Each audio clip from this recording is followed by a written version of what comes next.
Illegal immigration across the southern border tends to slow down during the heat of summer. Not under the Biden administration. Under the Biden administration, the numbers this summer just got worse. Encounters along the southern border in July were up 420% from July of 2020. 420%. And of course, these numbers only reflect individuals Customs and Border Protection has been able to apprehend. There are undoubtedly individuals who are successfully evading apprehension and illegally taking up residence in our country. Then there are the individuals being detained and then released into the country with orders to appear at an immigration court.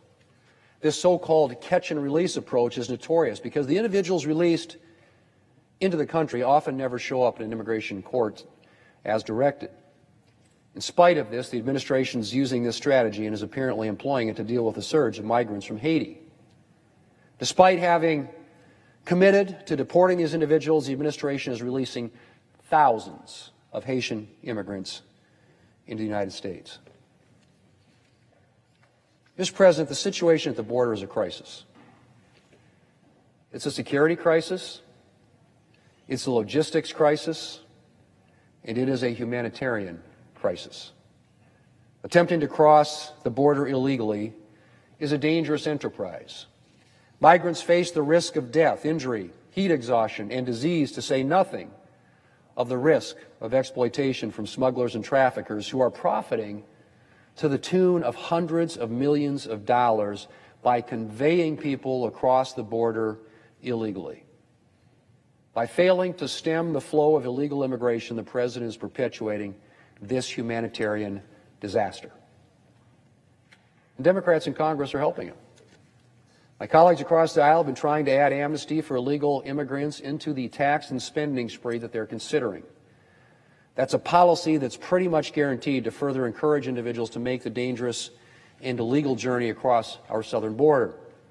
Madam President, most people are familiar with the expression, fiddling while Rome burns. It's an expression I'm forcibly reminded of when I consider the actions of my Democrat colleagues in the Biden administration on the crisis at the border. Our country is, as I've discussed, facing a massive security and humanitarian crisis at our southern border. On top of that, we just completed a disastrous Afghanistan withdrawal that has put our country at greater risk from terrorists, damaged our standing among our allies, and condemned the Afghan people to Taliban tyranny. Meanwhile, on the economic front, we're facing a serious inflation problem. It doesn't look like it's going to go away anytime soon. Americans are seeing their purchasing power shrink as they face higher prices on everything from groceries to gas. And the Democrat response?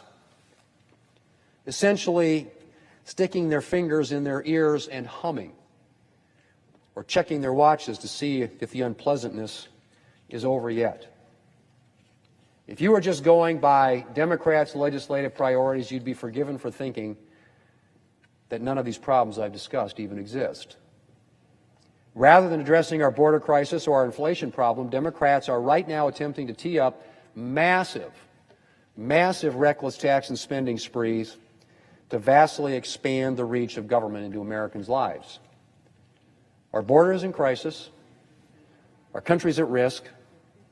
American families are struggling with inflation.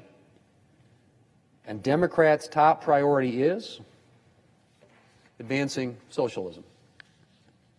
And not only does their bill fail to address any of the major challenges I've outlined, it's pretty much guaranteed to make them worse. Dumping trillions of additional government dollars into an economy already struggling with inflation is pretty much guaranteed to send our already high inflation rate even higher. And as I mentioned, Democrats are frantically working to circumvent Senate rules and insert some type of amnesty into their spending bill, which will only aggravate the crisis at the border. Although at this point, Madam President, I'm wondering if Democrats would be able to pass their tax and spending spree. Democrat party's in disarray. And the story changes so often, I think reporters are starting to get whiplash. I certainly am. One minute the Democrat leaders are united, the next minute the Senate leader doesn't know what the Speaker is doing. One minute the House is going to consider the tax and spending spree and the infrastructure bill together. The next, it's going to consider them separately. Democrat leaders announce an agreement on a framework for their tax and spending spree. Their rank-and-file members report they've never seen it. Their spending spree is going to cost $3.5 trillion. No, wait. It's going to cost zero. Democrat progressives and Democrat moderates that are at each other's throats. The House Speaker is chewing out centrist Democrats, and Democrats can't agree on a host of issues, from Iron Dome funding to prescription drug measures to infrastructure.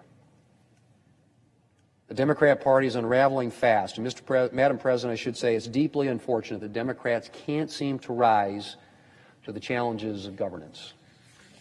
President Biden's administration was supposedly going to usher in a new era of domestic tranquility and international respect.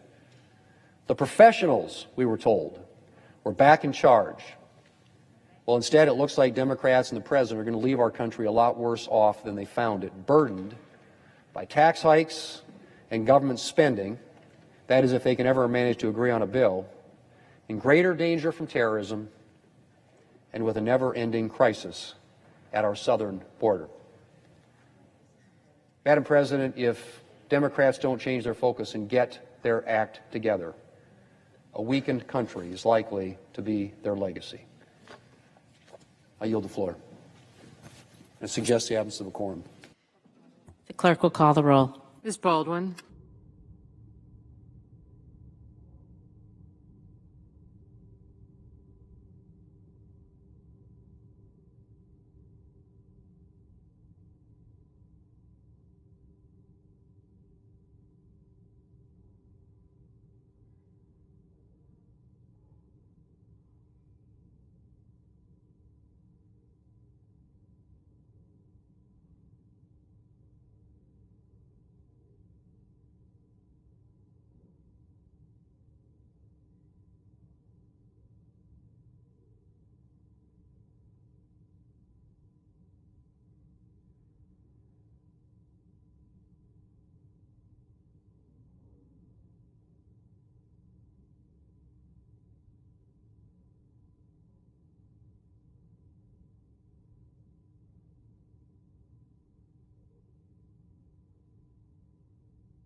Madam President. Majority Whip. Ask consent the quorum call be suspended. Without objection. Madam President, yesterday afternoon the Senate parliamentarian ruled that long overdue immigration reform could not be included in the budget reconciliation process. I respect the parliamentarian very much, but I respectfully disagree. A pathway to citizenship has a substantial and direct budgetary impact, which makes it appropriate to be included in a reconciliation bill. The last measure which we put before the parliamentarian literally was a date change. That was the sum and substance of the amendment, a date change that had budgetary impact in it. We were not creating new categories of immigration. We were not creating any new laws. other than the date change. I want to say to all of the dreamers and immigrants and all of the mixed status families who are desperately following this situation, we're not giving up, and you shouldn't give up either. America needs you, and I'll keep my promise to keep working on this as long as it's my honor to serve in the Senate. On another matter, Madam President, I can remember when certainty was the Republican refrain on tax cuts and the economy. They used to say businesses and families need certainty. That's what Republicans used to say when they wanted to pass more tax cuts for wealthy people. American businesses can't invest or hire new workers, and American families couldn't plan for their future without certainty. We heard that repeatedly on the Republican side of the aisle. Now it's a radically different message. Instead of preaching the gospel of certainty, as they used to, Senator McConnell and today's Republicans are threatening to deliberately, cynically, recklessly push America toward an economic cataclysm. We are less than 3 weeks away from a default on our national debt, and that has never happened in history, a default on our debt. 14 hours away from a government shutdown. Later today, this Senate is expected to vote on a clean continuing resolution. If it passes, we can keep the federal government functioning until December 3rd, and we obviously should do that in the midst of a pandemic with all of the things that are threatening America. We expect that the CR will also include emergency funding, as it should, to assist with recovery from Hurricane Ida in Louisiana and the Gulf Coast, and wildfires in western states, and to help Afghans who aided us in the longest war in our history resettle in America. Even the threat of a government shutdown costs taxpayers money. It damages the economy, and it undermines confidence in America's future. If reason and responsibility prevail, the continuing resolution will pass, and the threat of a government shutdown will be off the table for now. But that CR will do nothing to resolve the far greater threat to our economy, the looming potential default on the national debt. Madam President, the Democratic leader of the Senate, Chuck Schumer of New York, came to the floor the day before yesterday, I believe it was, and said to the Republican leader, if you don't want to cast any Republican votes to establish and recognize the debt ceiling, the Democrats will vote for it. Step out of the way. Let us take the responsibility for doing the right thing. Senator McConnell objected. He wants it to happen. He wants the threat to be there. But it creates the uncertainty which they used to decry in their Republican leadership days. This is a manufactured crisis, ginned up by Republicans to score political points. The harm to the U.S. and global economies would be cataclysmic. Here in the United States, respected economists warn us the results would trigger a painful recession, the opposite of what we need at this moment in history. The loss of more than 6 million American jobs. How can that be good for the nation? And 9% unemployment. We would likely see a broad sell-off in the markets, which takes a big hit on Americans' retirement savings. Interest rates could spike. Not only does that affect American consumers and businesses, but it affects our government. We'll be paying a higher interest rate, so taxes won't be spent on highways. They'll be given to banks and companies and countries that are buying our debt.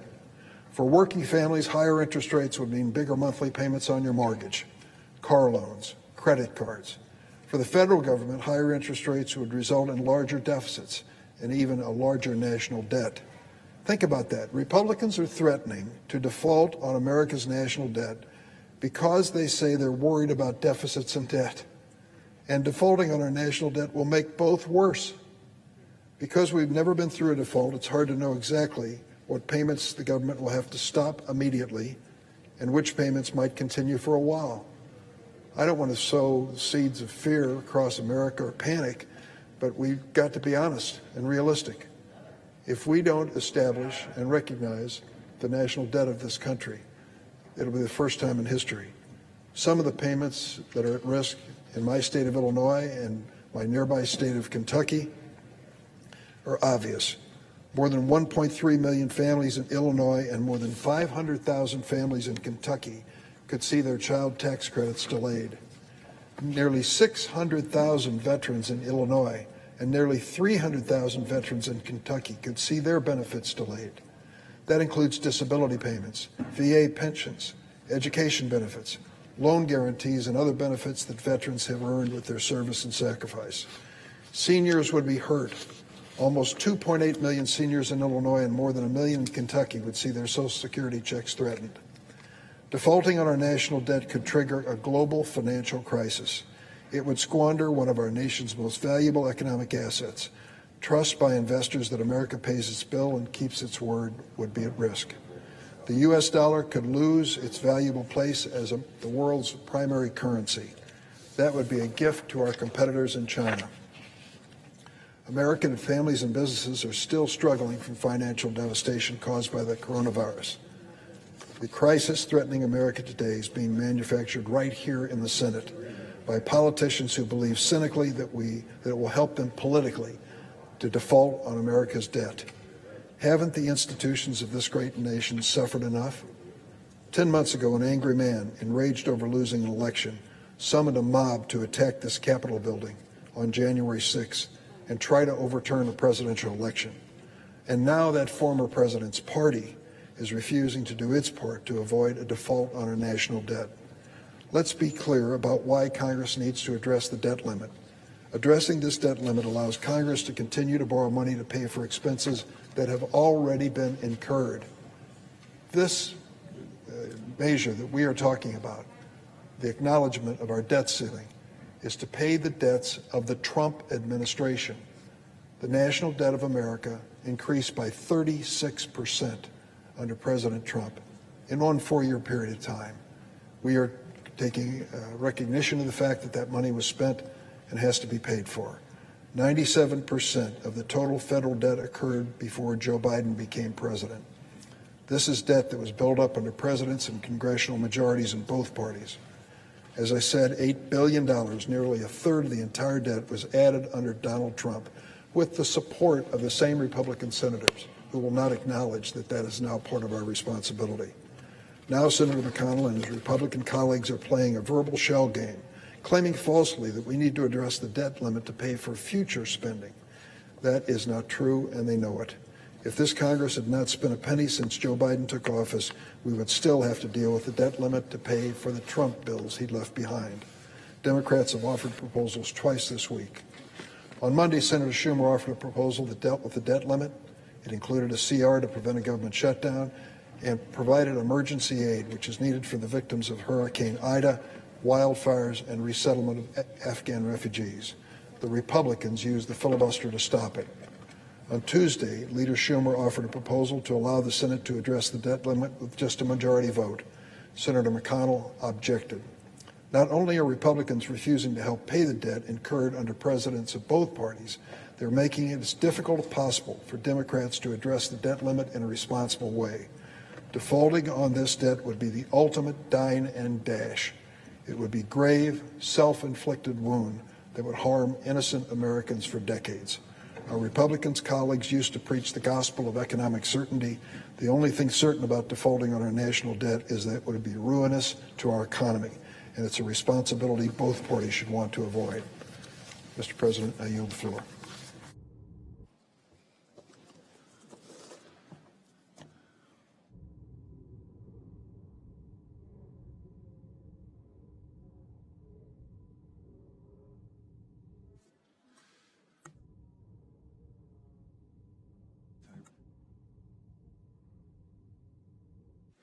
Under the previous order, there will now be 2 minutes of debate, equally divided.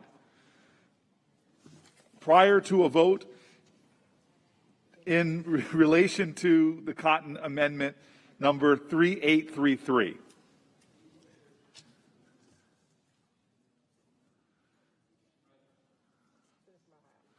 The senator from Ohio.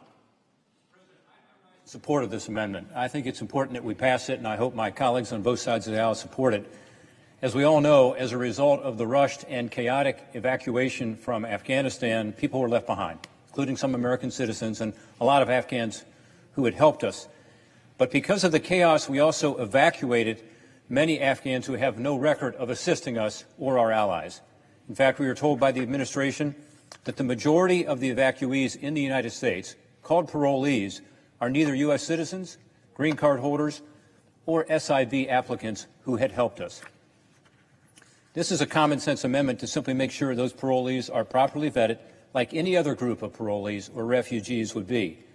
Part of that vetting, of course, comes from individuals applying for what's known as the Real ID, a system designed to make identity documents more consistent and secure. Remember, the Real ID law came out of the 9/11 Commission. It was a key recommendation of that commission, and we supported it here. Our amendment does not stop Afghan parolees from getting driver's licenses or qualifying for Real ID cards after appropriate screening. It simply requires Afghan parolees to follow the same processes that other parolees must follow in order to be eligible. Unfortunately, the CR before us makes an exception to that normal, common sense security process. The senator from Ohio's time has expired. The senator from New Hampshire. I think the senator from Ohio is mistaken.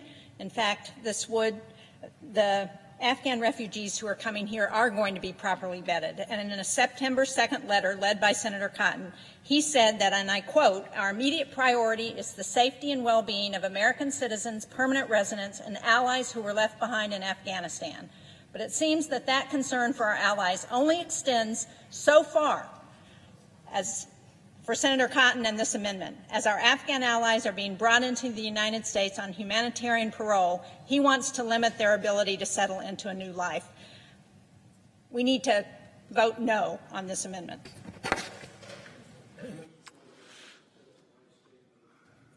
Stay also agreeing with the senator from New Hampshire just The said. senator from Vermont, and without objection.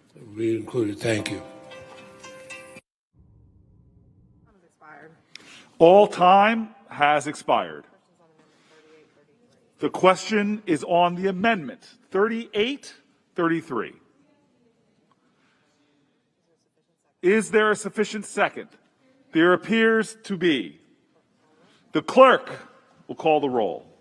Ms. Baldwin, Mr. Barrasso, Mr. Bennett, Mrs. Blackburn, Mr. Blumenthal, Mr. Blunt, Mr. Booker. No.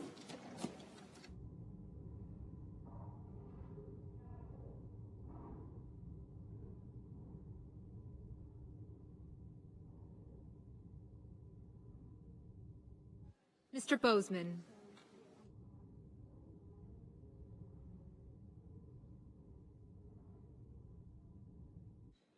Mr. Braun.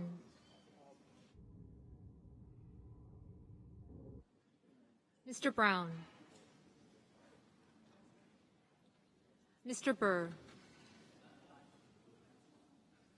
Ms. Cantwell.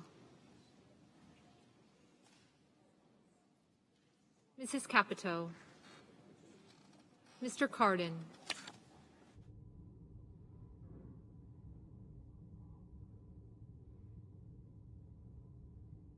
Mr. Carper. Mr. Casey. Mr. Cassidy. Ms. Collins. Mr. Coons. Mr. Cornyn. Ms. Cortez Masto.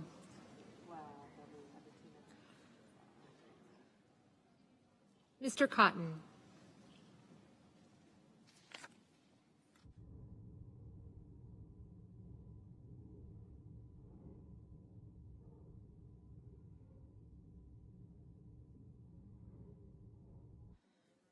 Mr. Kramer. Mr. Crapo. Mr. Cruz. Mr. Daines. Ms. Duckworth. Mr. Durbin.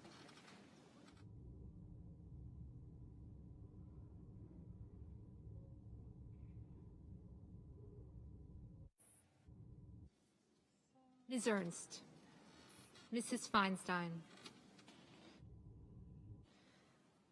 Mrs. Fisher. Mrs. Gillibrand. Mr. Graham. Mr. Grassley. Mr. Haggerty. Ms. Hassan.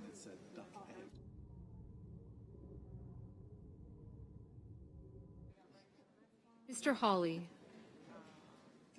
Mr. Heinrich, Mr. Hickenlooper, Ms. Hirono, Mr. Hoven, Mrs. Hyde-Smith, Mr. Inhofe, Mr. Johnson, Mr. Kane, Mr. Kelly, Mr. Kennedy, Mr. King, Ms. Klobuchar,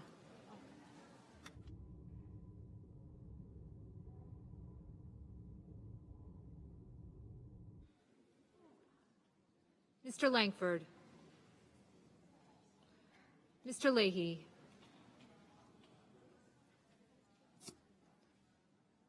Mr. Lee,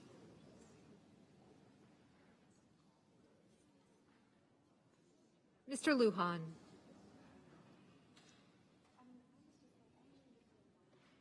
Ms. Lummis, Mr. Manchin, Mr. Markey, Mr. Marshall,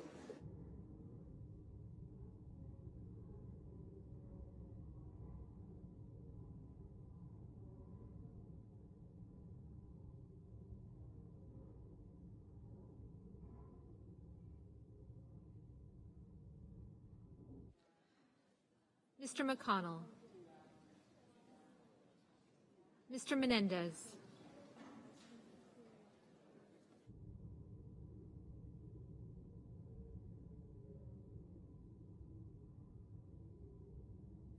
Mr. Merkley,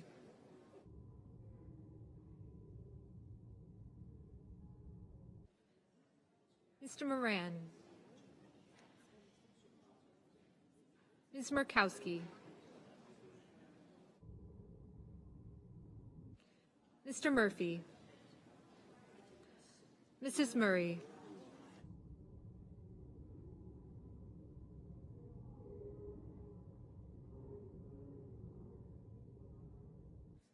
Mr. Ossoff, Mr. Padilla,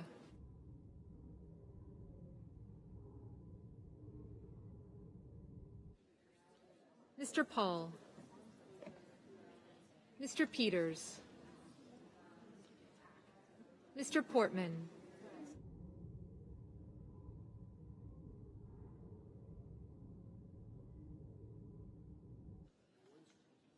Mr. Reed, Mr. Risch,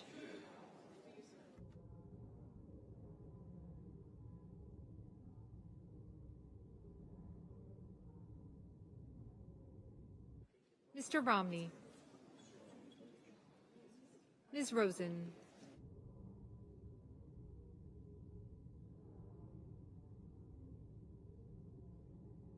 Mr. Rounds, Mr. Rubio, Mr. Sanders, Mr. Sass, Mr. Schatz,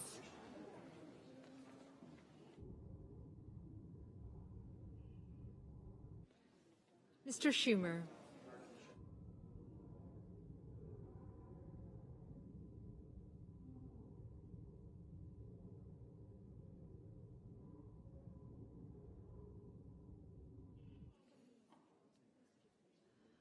Mr. Scott of Florida, Mr. Scott of South Carolina, Mrs. Shaheen,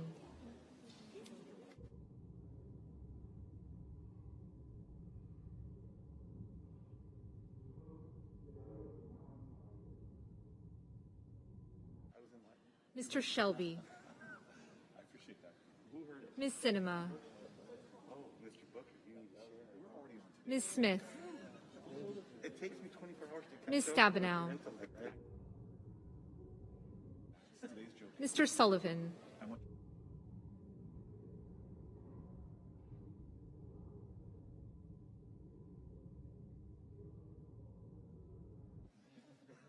Mr. Tester, Mr. Thune, Mr. Tillis, Mr. Toomey,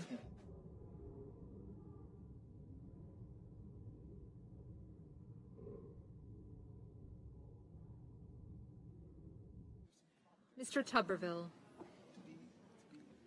Mr. Van Hollen, Mr. Warner,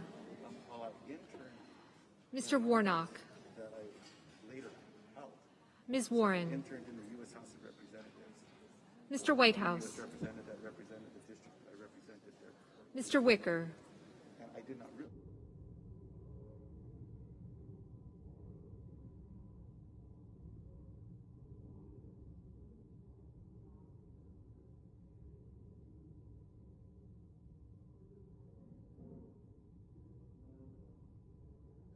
Mr. Wyden,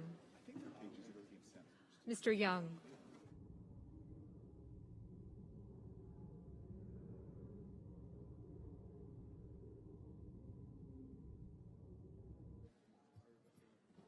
Senators voting in the affirmative: Collins, Cornyn, Kramer, Fisher, Portman, and Risch.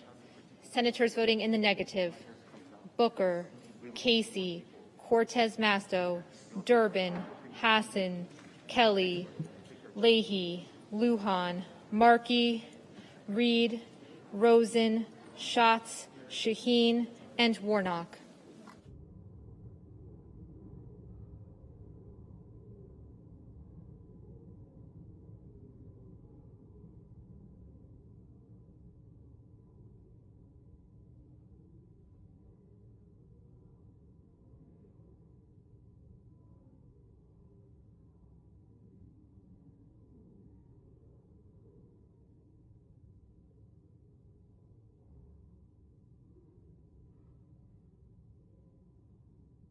Mr. Tuberville, aye.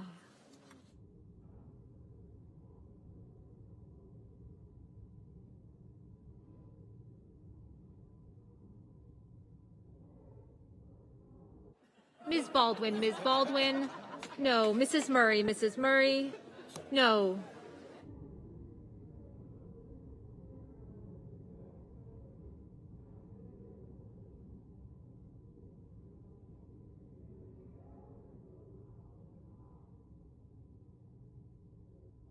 Mr. Tillis, aye.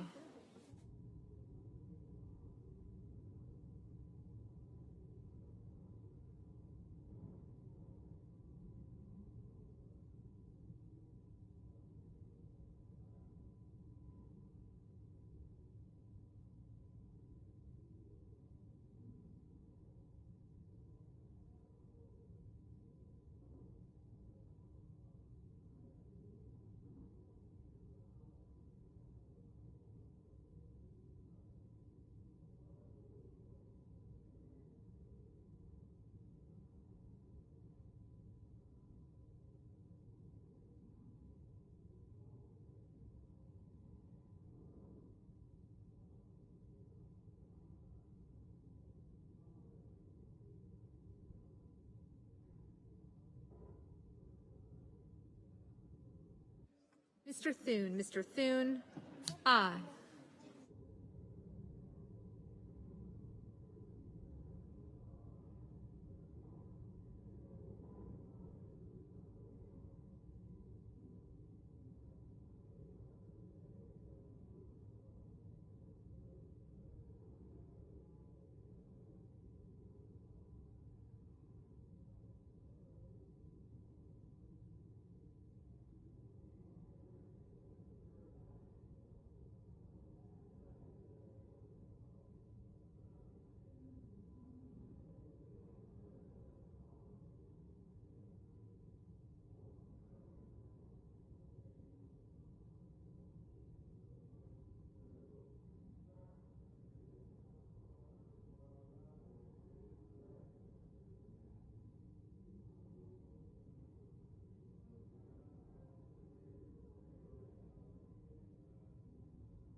Mr. Inhofe. Mr. Inhofe, aye.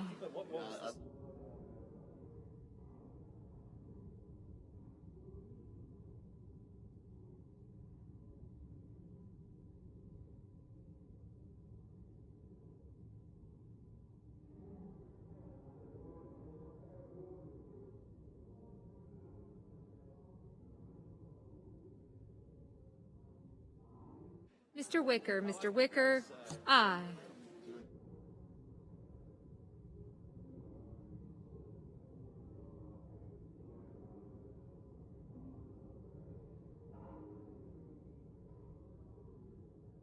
Mr. Kennedy, aye.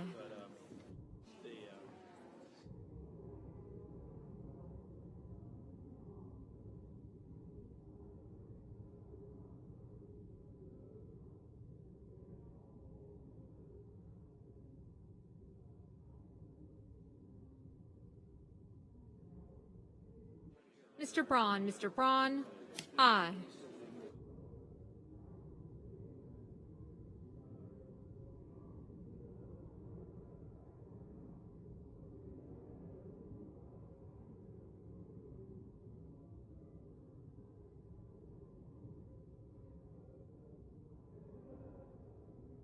Mr. Barrasso, aye. Mr. Sullivan, aye. Mr. Kane, no. Mr. Rounds, aye.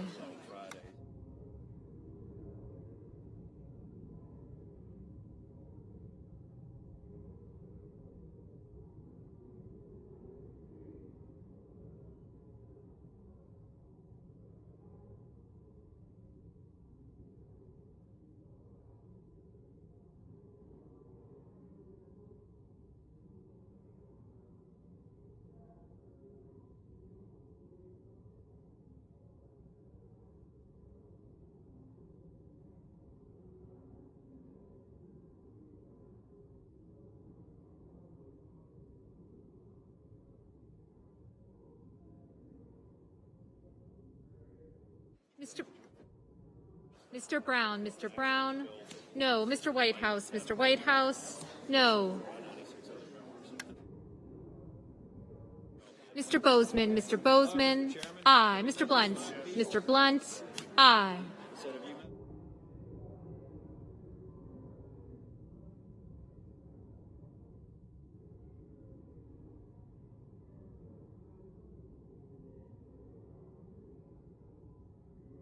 Mr. Tester, no. Mr. McConnell, aye.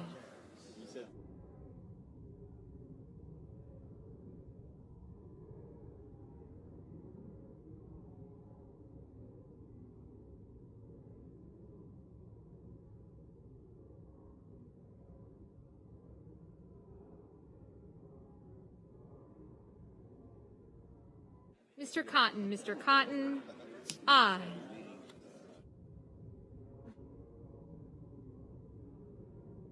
Mr. Hickenlooper, no.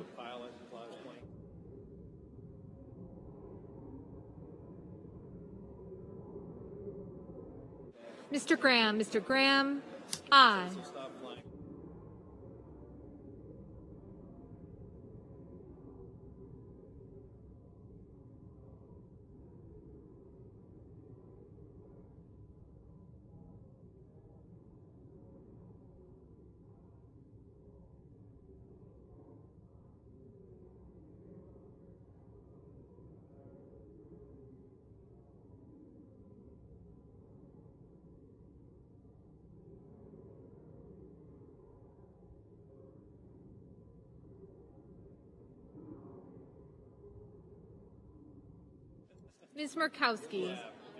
Ms. Murkowski, aye.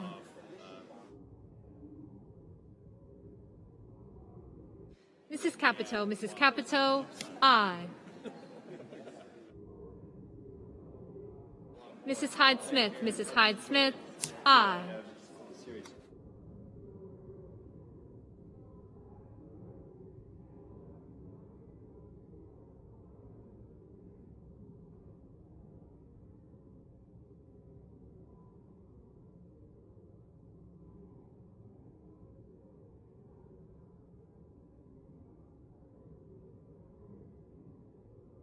Mr. Scott of South Carolina, aye.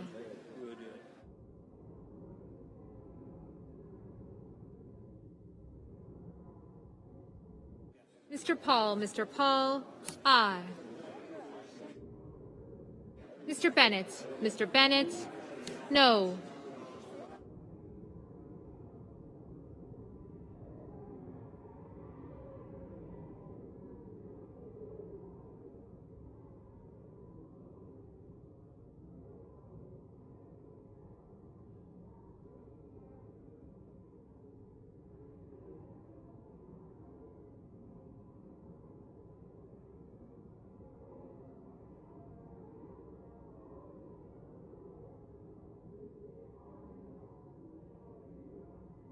Mr.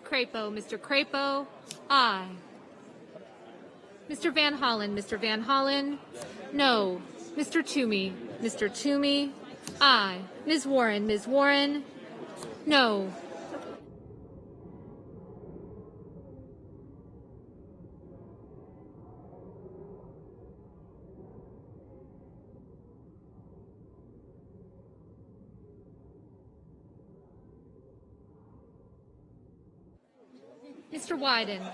Mr. Wyden, no.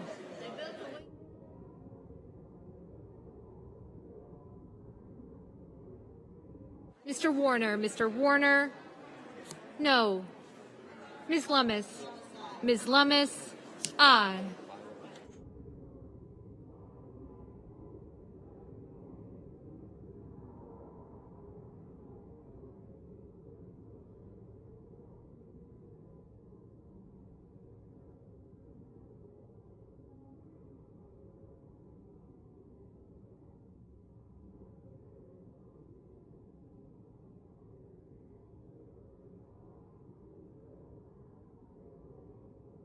Mr. Carper, no. Mr. Sass, aye.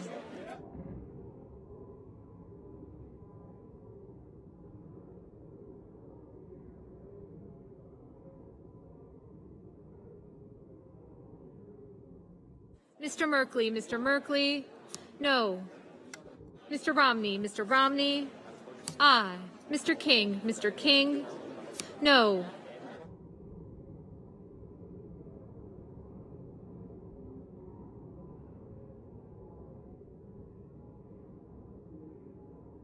Mr. Padilla, no. Ms. Stabenow, no.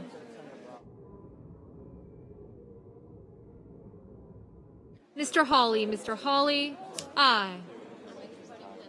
Mr. Murphy, no. Mr. Peters, no.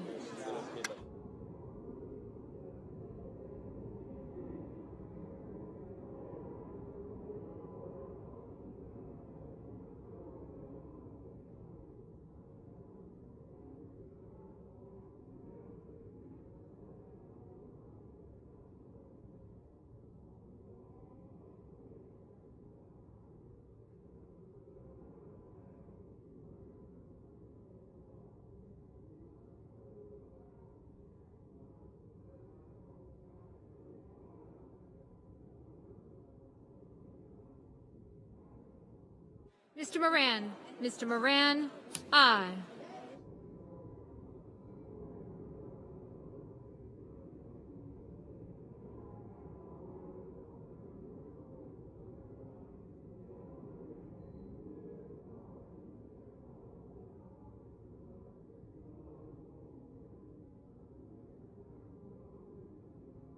Ms. Duckworth, no.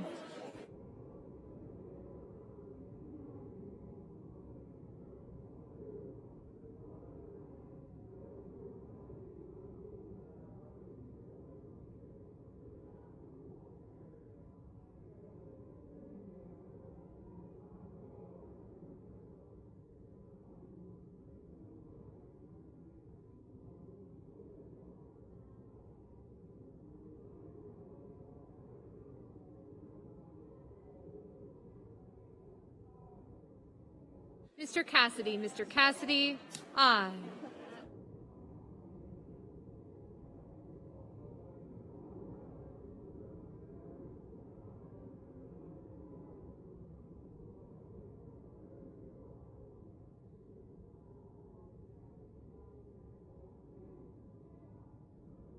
Mr. Lee, Mr. Lee, aye.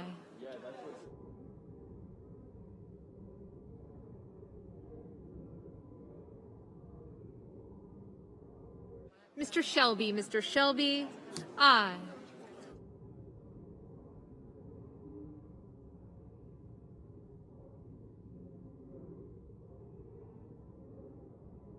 Ms. Cantwell, no. Mr. Ossoff, no.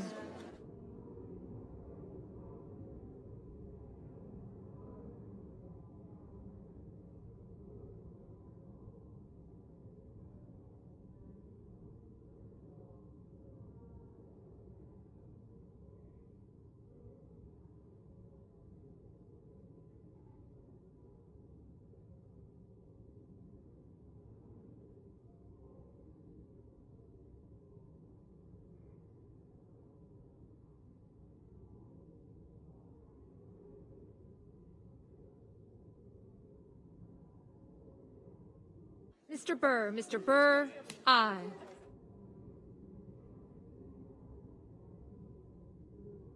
Mr. Sanders, no.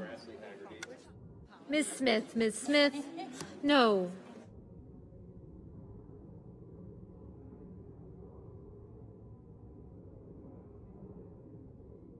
Mrs. Feinstein, no.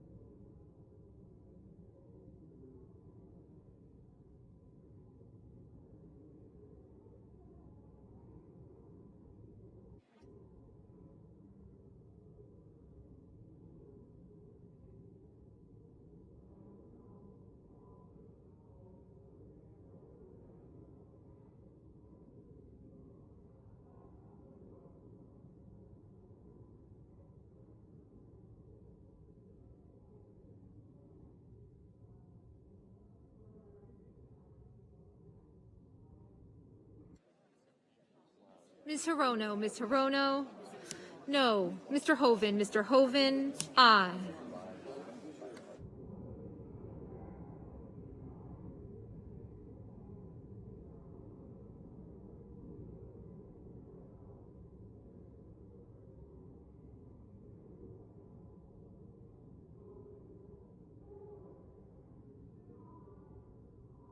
Ms. Cinema, no.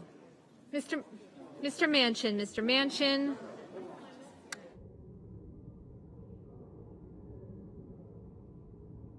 Mr. Heinrich,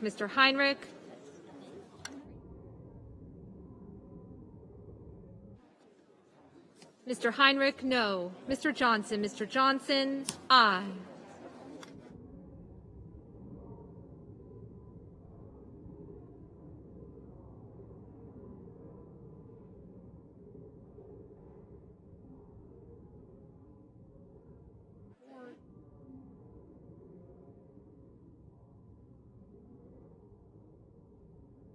Mr. Manchin, no.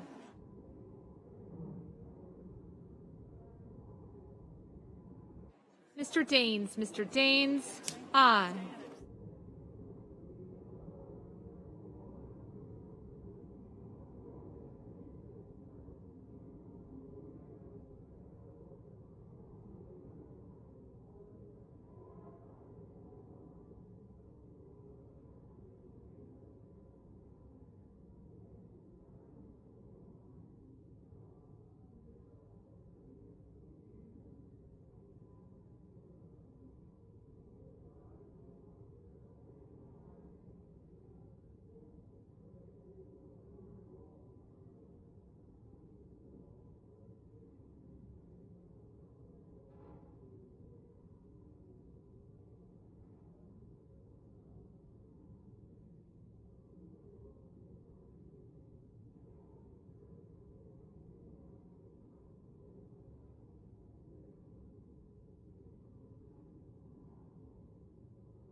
Mr. Langford. Mr. Langford, aye.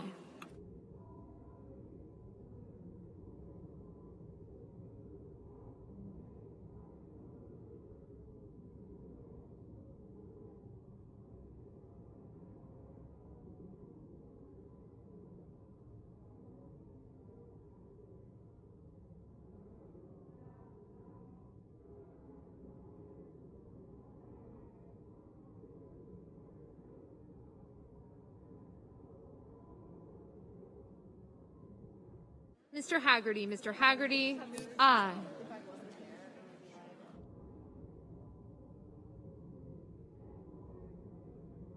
Mr. Cardin. Mr. Cardin, no.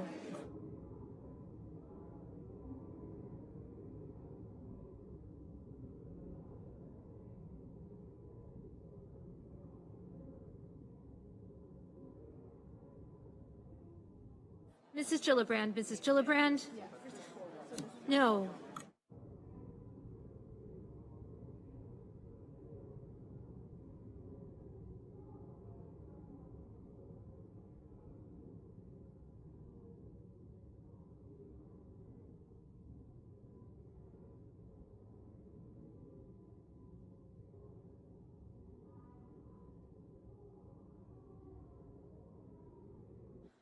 Mr. Coons. Mr. Coons, no. Mrs. Blackburn. Mrs. Blackburn, aye.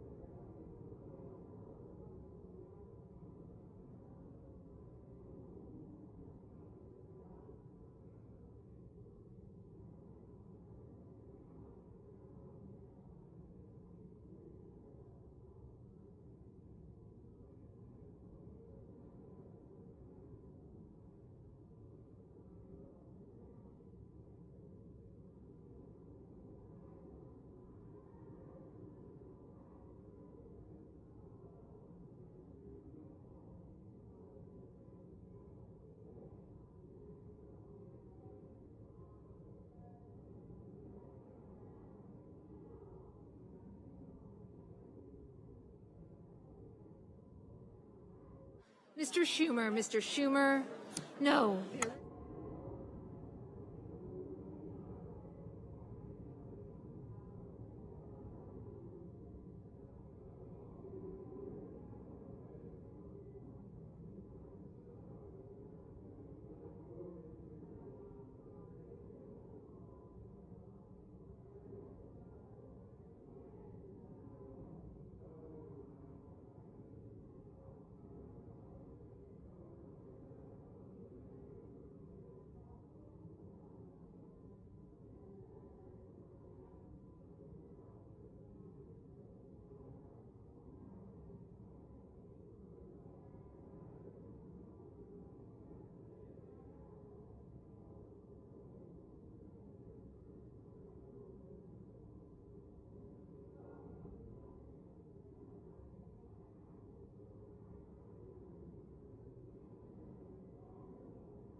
Mr. Cruz. Mr. Cruz, aye.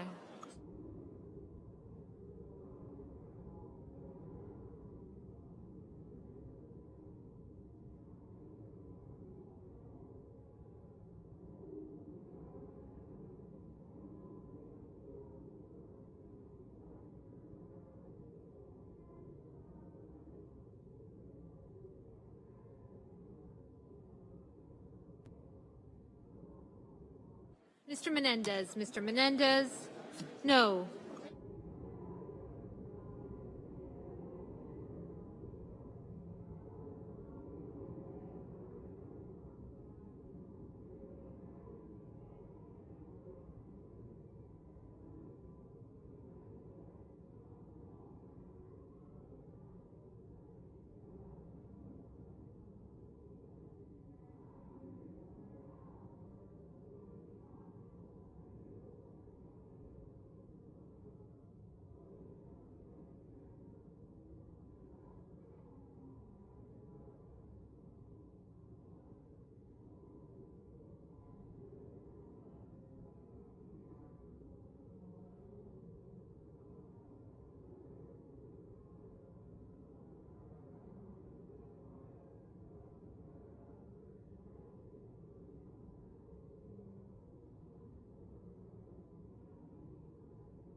Mr. Marshall, aye. Mr. Grassley, aye.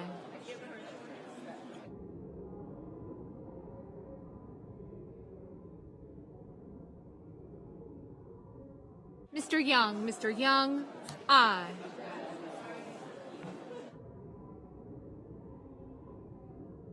Mr. Blumenthal, no.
Mr. Rubio, aye.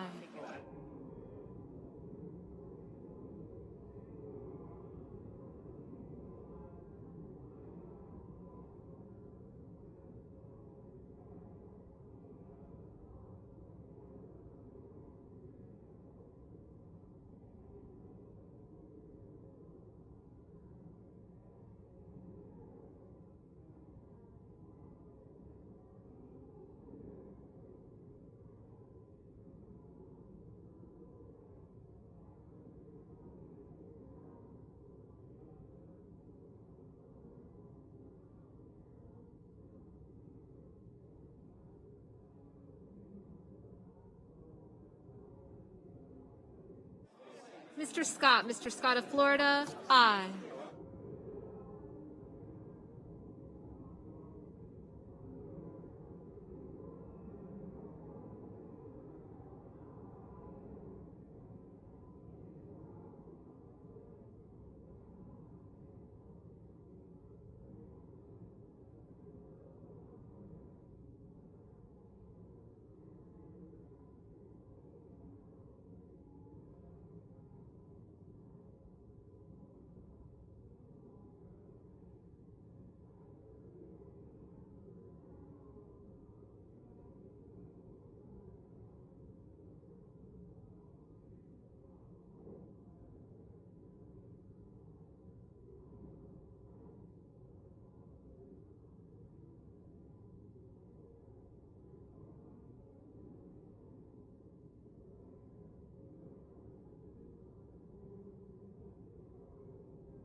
Ms. Ernst, Ms. Ernst, aye.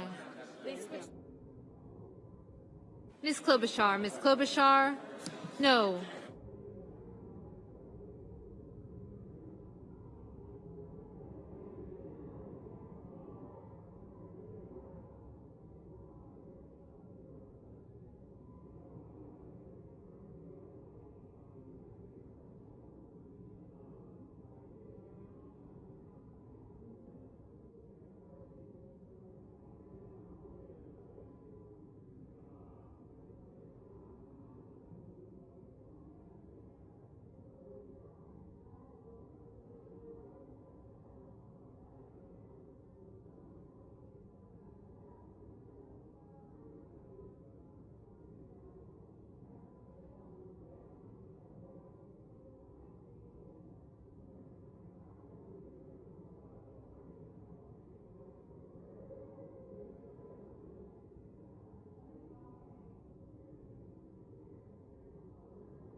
The yeas are 50, the nays are 50. The amendment is not agreed to. Under the previous order, there will now be 2 minutes of debate equally divided prior to a vote in relation to Marshall Amendment 3831.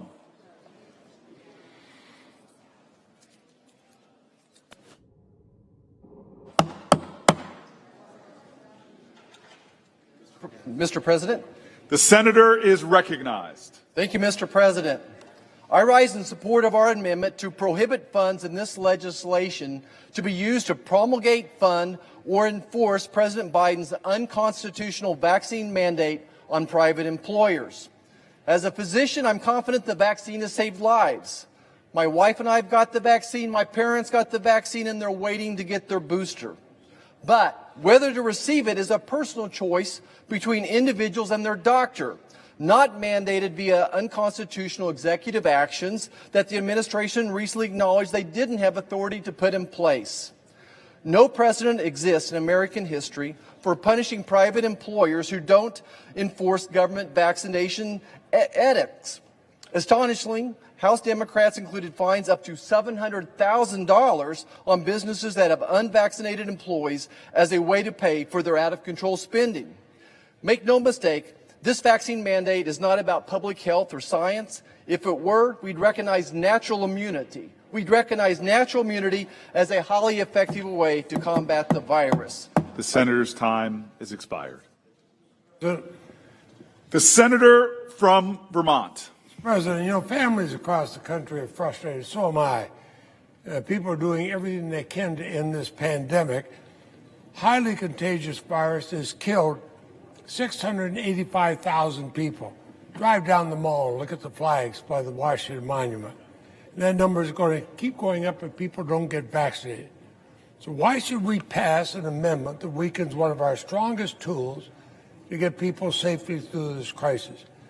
I hope those who want this virus to end, those who want to keep Americans safe, will vote against this amendment. And I ask my full statement be placed in part of the record.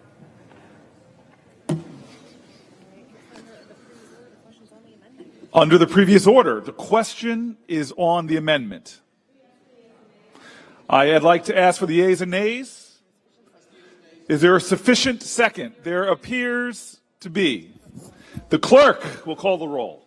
Ms. Baldwin, Mr. Barrasso, Mr. Bennett, Mrs. Blackburn, Mr. Blumenthal, Mr. Blunt, Mr. Booker. No.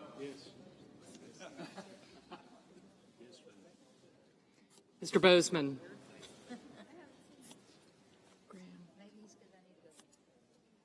Thank you. Kane.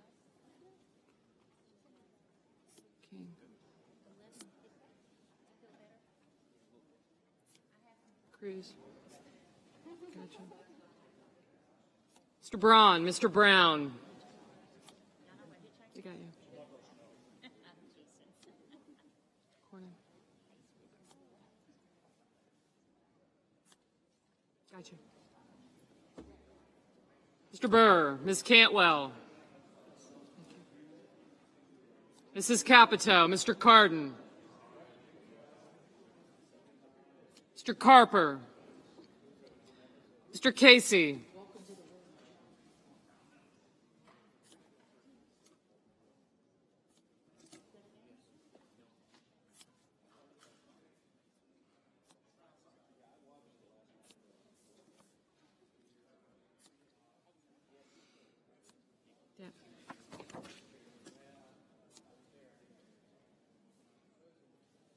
Mr. Cassidy, Ms. Collins, Mr. Coons,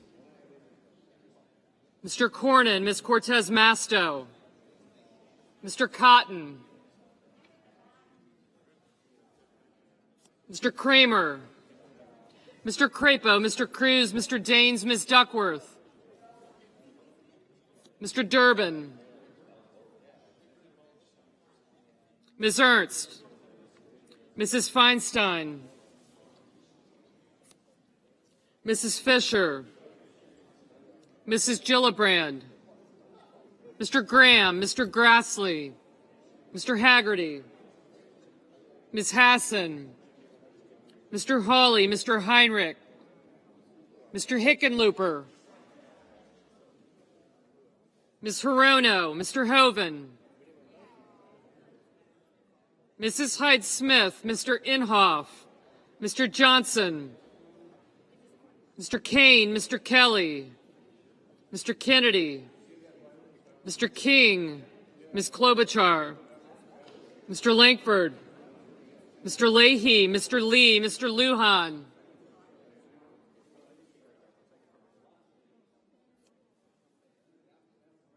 Ms. Lummis, Mr. Manchin, Mr. Markey, Mr. Marshall, Mr. McConnell,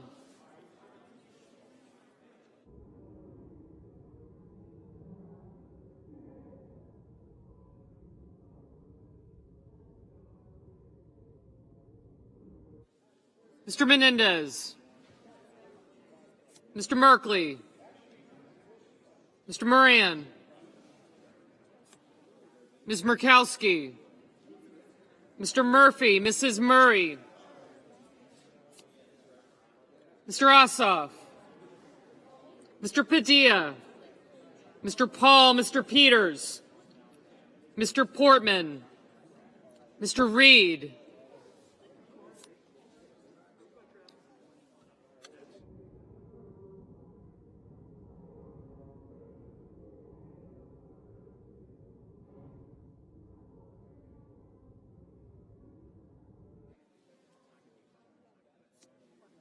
Mr. Risch, Mr. Romney, Ms. Rosen, Mr. Rounds, Mr. Rubio, Mr. Sanders, Mr. Sass, Mr. Schatz, Mr. Schumer, Mr. Scott of Florida, Mr. Scott of South Carolina, Mrs. Shaheen,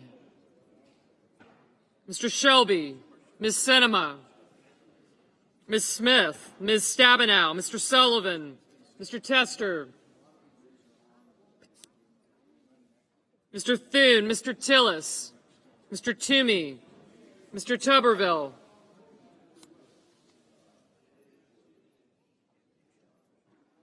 Mr. Van Hollen, Mr. Warner, Mr. Warnock, Ms. Warren, Mr. Whitehouse, Mr. Wicker, Mr. Wyden, Mr. Young.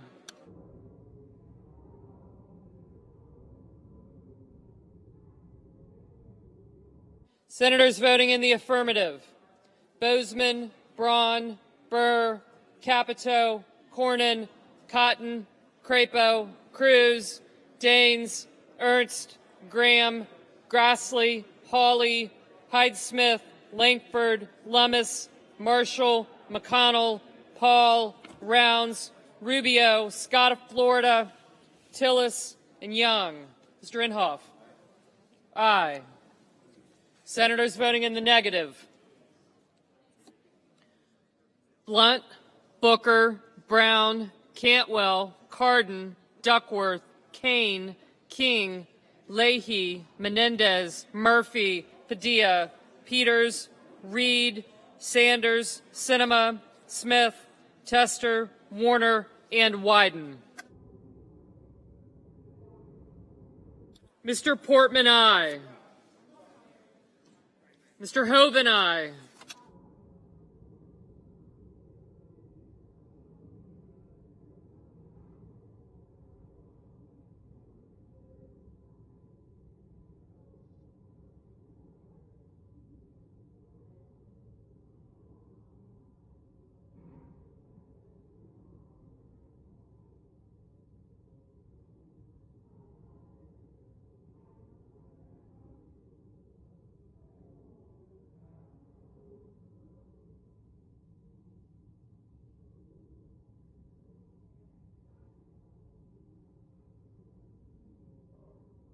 Mr. Romney, aye.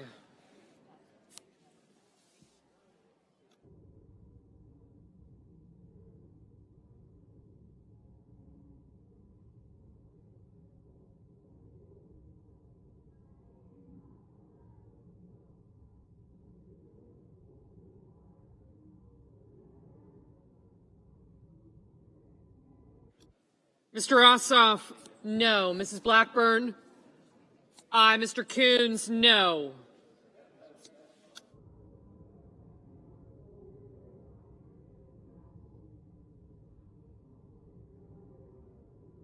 Mr. Thune, aye. Ms. Baldwin, no. Mr. Merkley, no.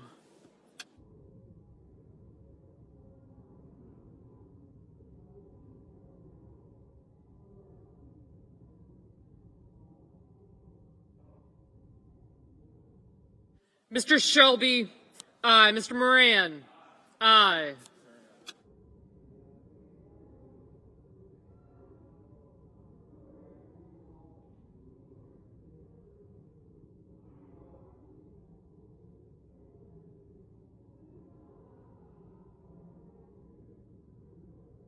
Mr. Bennett, no.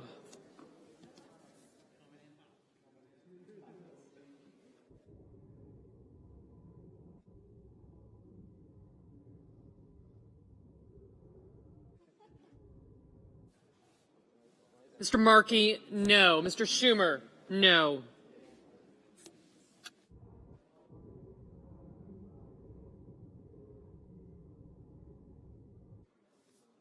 Mr. Brown, no.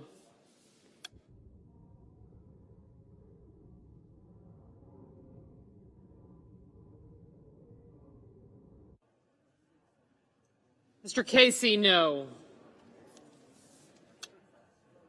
Mrs. Feinstein, no.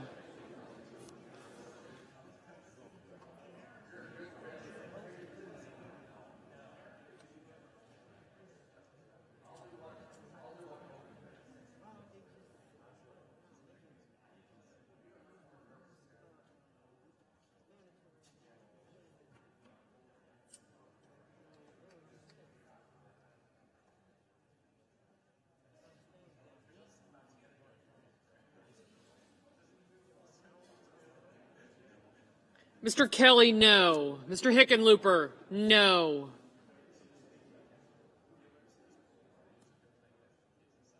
Mr. Durbin, no. Mr. Kramer, aye. Ms. Klobuchar, no. Mr. Carper, no.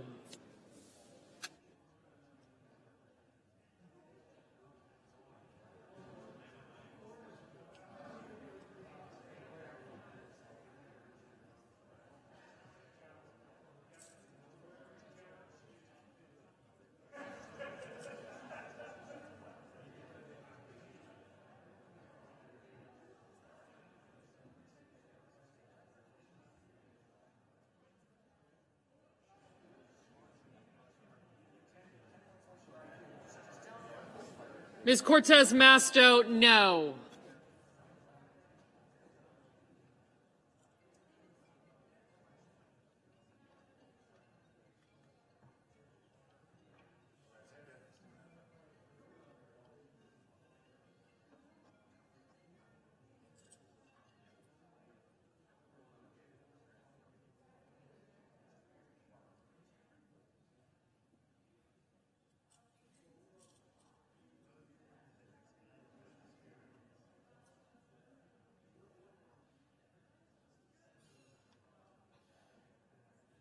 Mr. Van Hollen, no.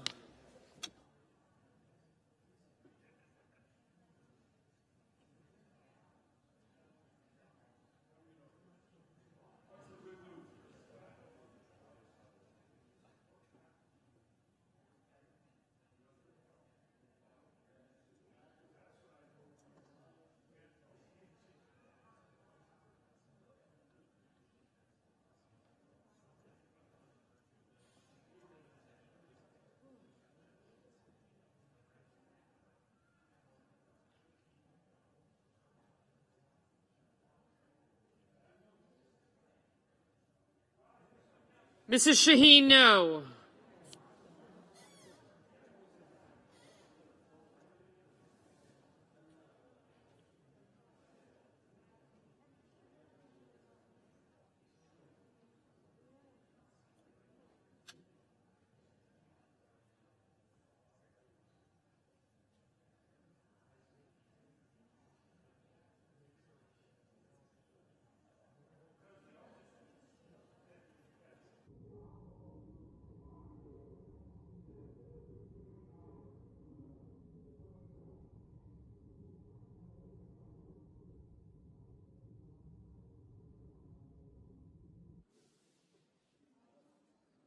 Mr. Warnock, no.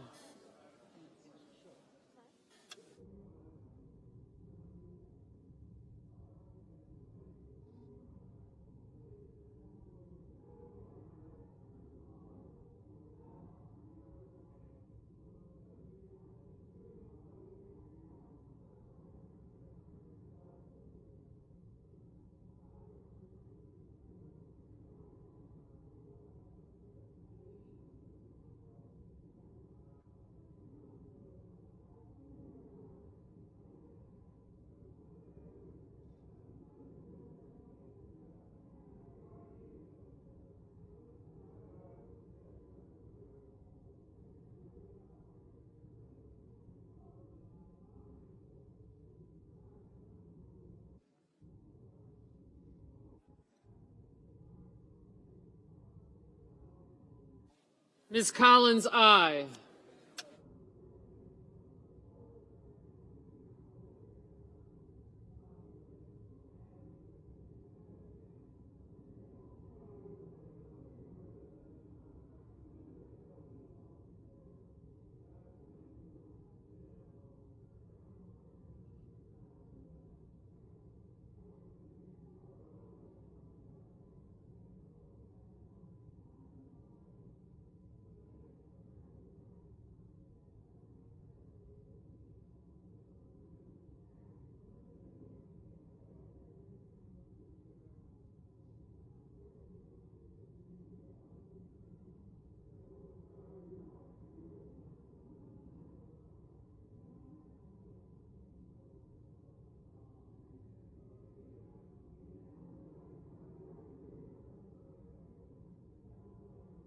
Mr. Sass, aye.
Mr. Kennedy, aye.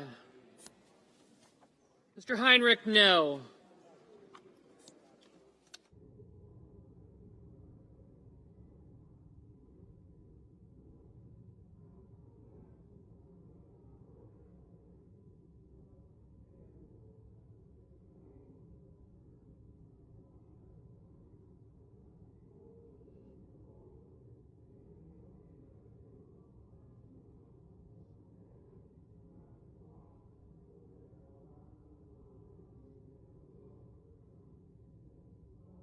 Ms. Warren, no.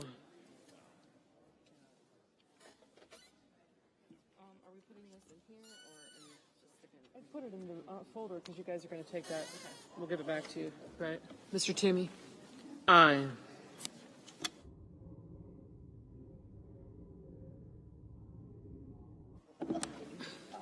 Mr. Wicker, aye.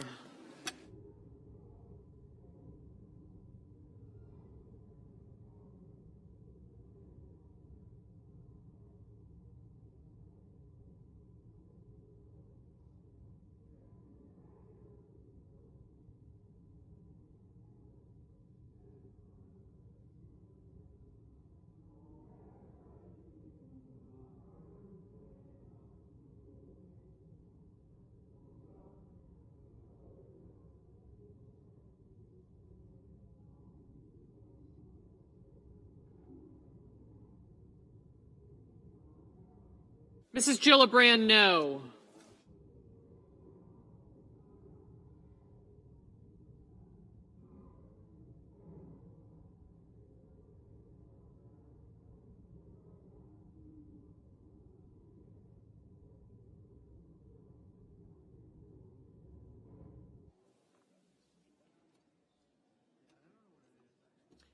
Mr. Whitehouse, no. Ms. Hassan, no.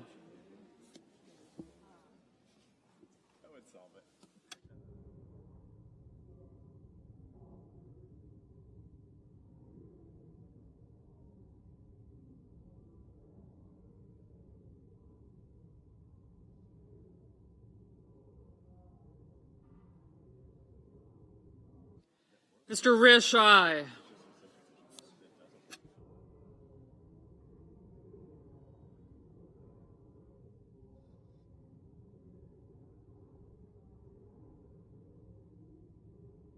Mr. Haggerty, aye.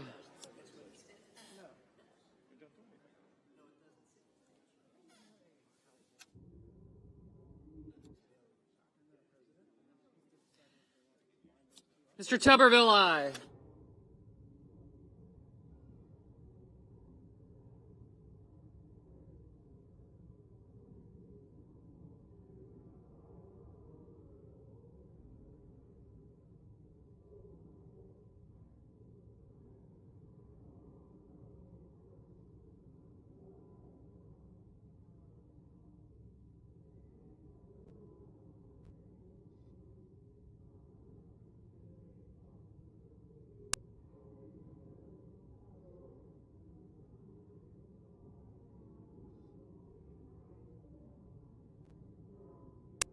Mr. Schatz, no.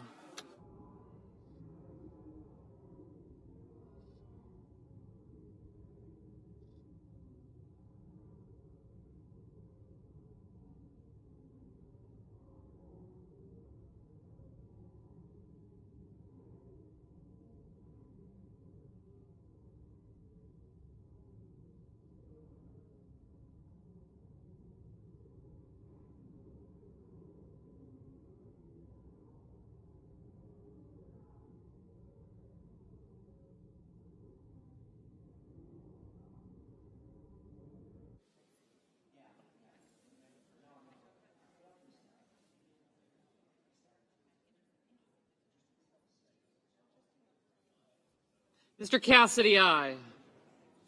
Mr. Barrasso, aye.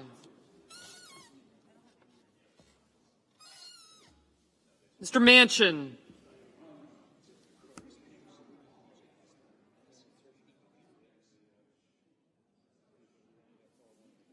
Ms. Hirono, no. Mr. Manchin, aye.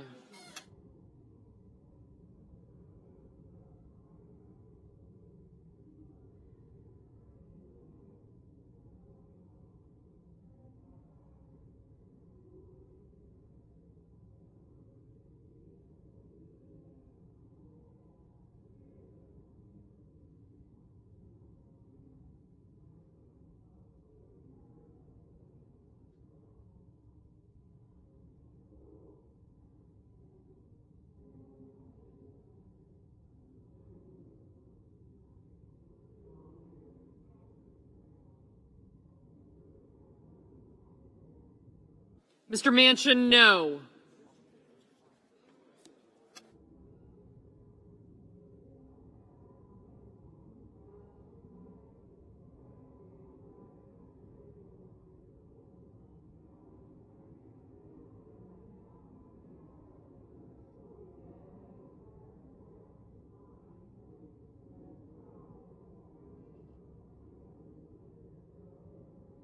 Ms. Rosen, no.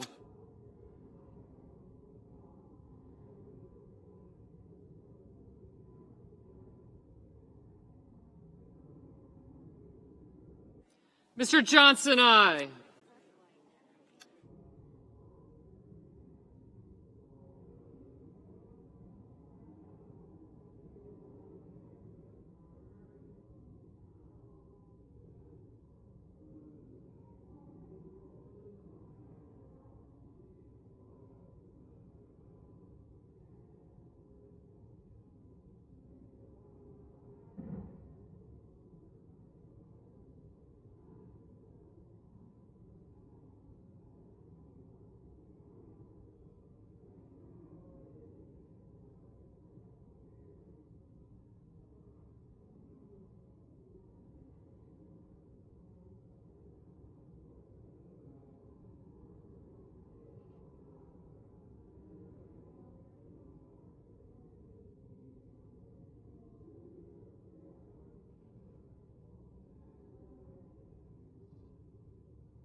Stabenow, no.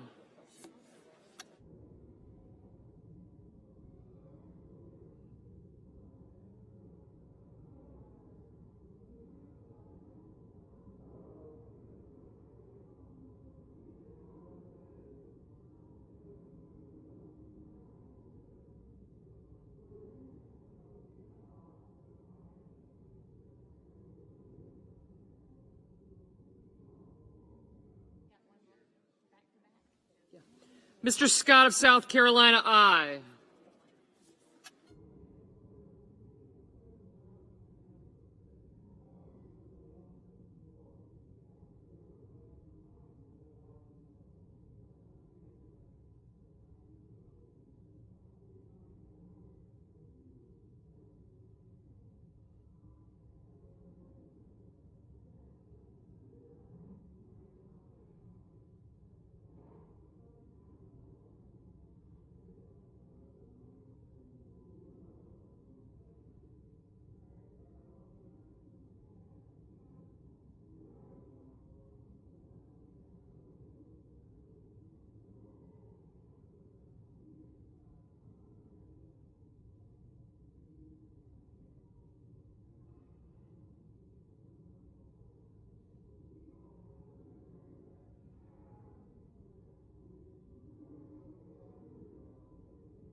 Mrs. Murray, no.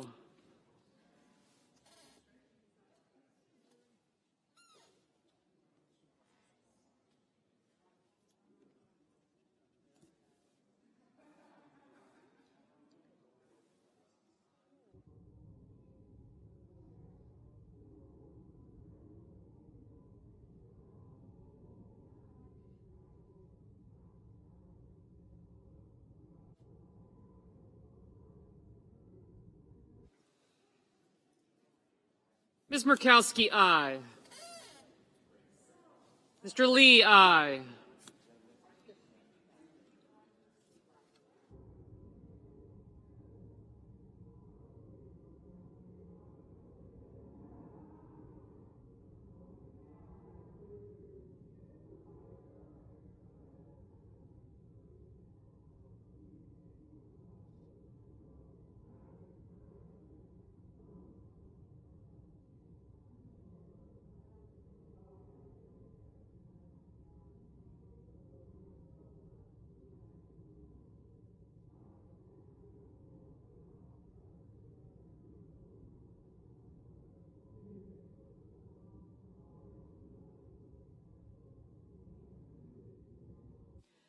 Mr. Blunt.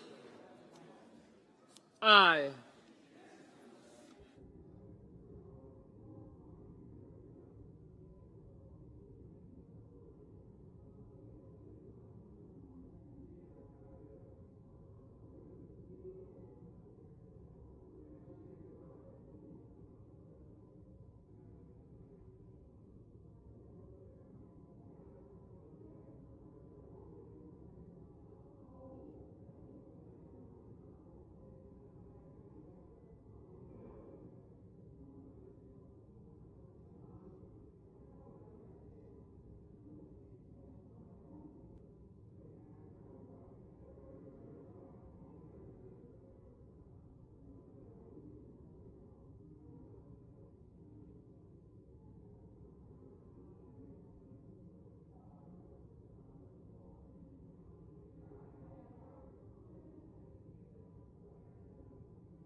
Mrs. Fisher, aye. Mr. Lujan, no.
Mr. Blumenthal, no. Mr. Sullivan, aye.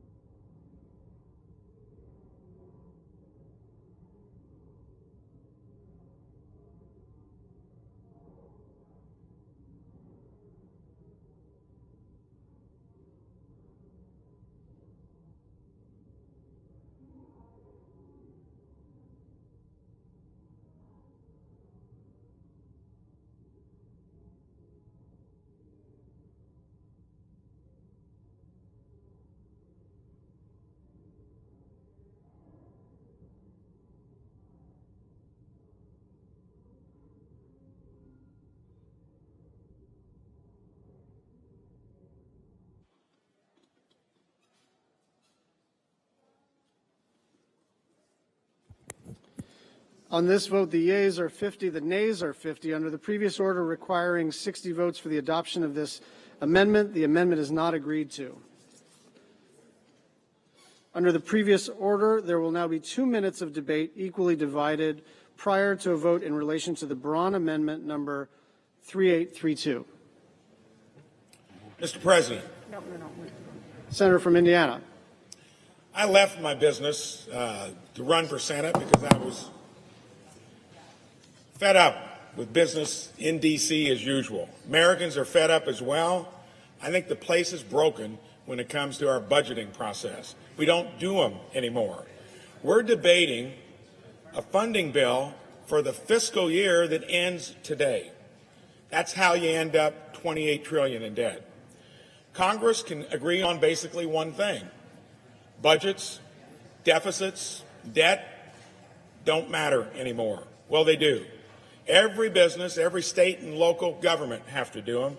Congress should as well. No budget, no pay is simple.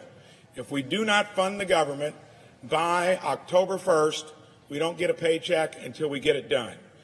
It's a popular bill because it works. In 2013, the only time we've done one on time, in 20 years, it was in place. Many here voted for it, including the majority leader. Americans are watching. They're tired of the job we're doing. They demand accountability. Vote for this amendment. It makes sense. Our pay's in the 94th percentile of income to boot. Senator from Vermont. Mr. President, you know, this amendment has no business whatsoever on a CR, which has to be enacted by midnight tonight. It may make a great soundbite or a political ad, but it's not good policy. It's not a thoughtful solution to the many complicated reasons we fail to enact budget resolutions or appropriations precisely on October 1st. We often have serious policy disagreements that lead to inaction delay. Then let's debate those policies. Threatening to withhold pay or whatever has absolutely nothing to do with the structural issues.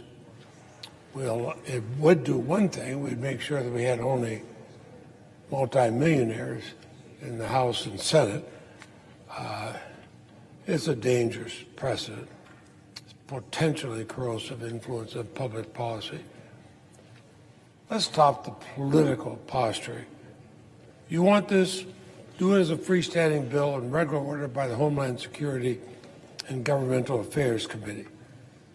CR is not a place for it. I'd urge a no vote. The yeas and nays. Is there a sufficient second? There appears to be. The clerk will call the roll. Ms. Baldwin, Mr. Barrasso, Mr. Bennett.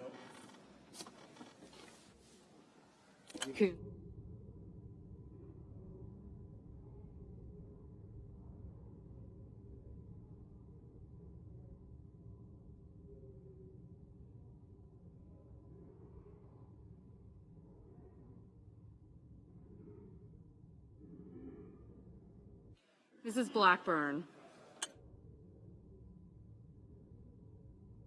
Mr. Blumenthal. Mr. Blunt. Mr. Booker.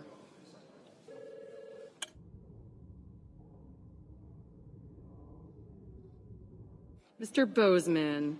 Mr. Braun. Mr. Brown,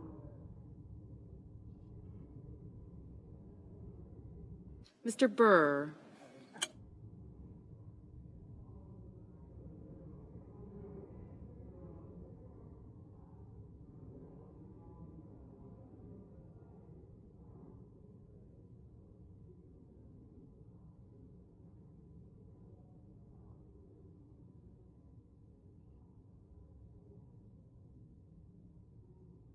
Ms. Cantwell, Mrs. Capito,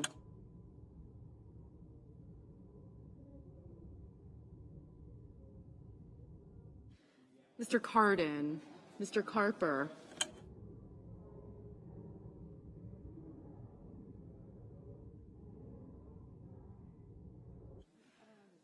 Mr. Casey, Mr. Cassidy, Ms. Collins, Mr. Cornyn, Ms. Cortez Masto, Mr. Cotton,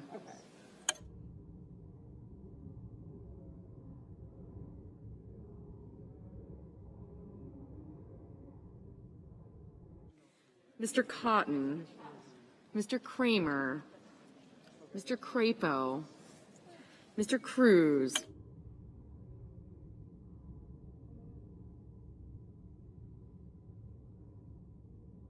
Mr. Daines, Ms. Duckworth, Mr. Durbin, Ms. Ernst,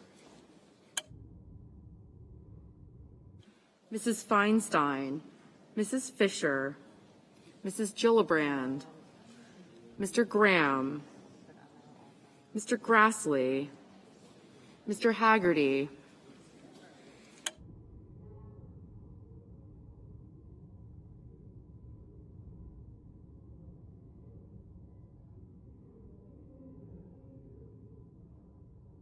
Ms. Hassan, Mr. Hawley,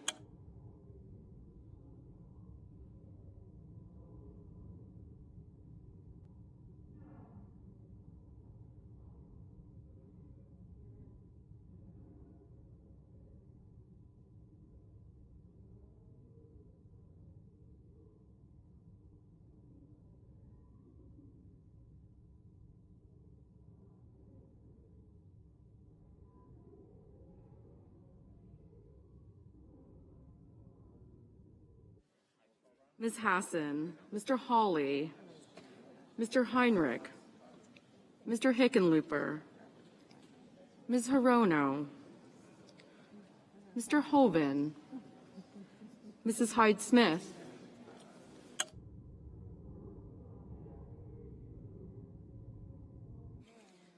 Mr. Inhofe, Mr. Johnson, Mr. Kane,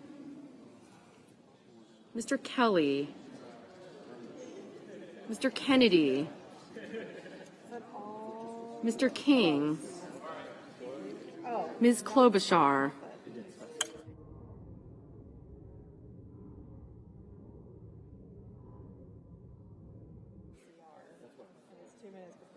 Mr. Langford, Mr. Leahy, Mr. Lee, Mr. Lujan,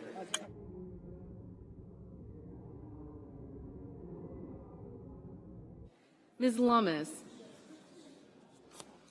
Mr. Manchin, Mr. Markey, Mr. Marshall, Mr. McConnell, Mr. Menendez, Mr. Merkley, Mr. Moran, Ms. Murkowski, Mr. Murphy,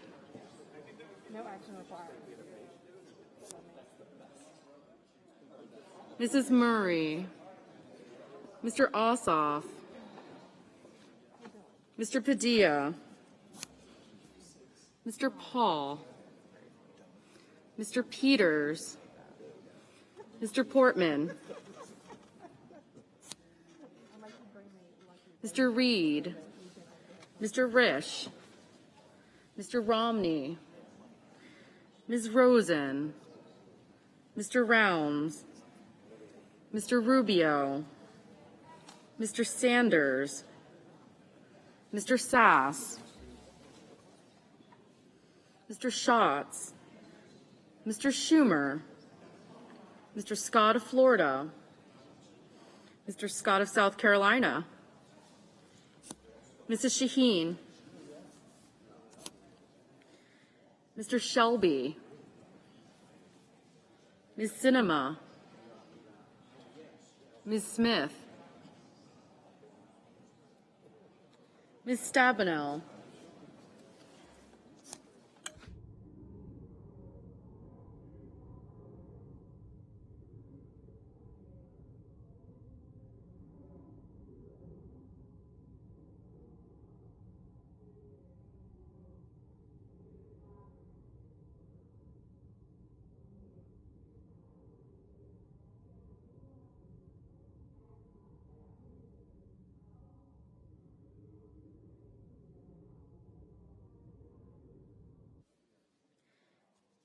Ms. Stabenow, Mr. Sullivan, Mr. Tester, Mr. Thune, Mr. Tillis, Mr. Toomey, Mr. Tuberville, Mr. Van Hollen, Mr. Warner, Mr. Warnock, Ms. Warren, Mr. Whitehouse, Mr. Wicker, Mr. Wyden, Mr. Young,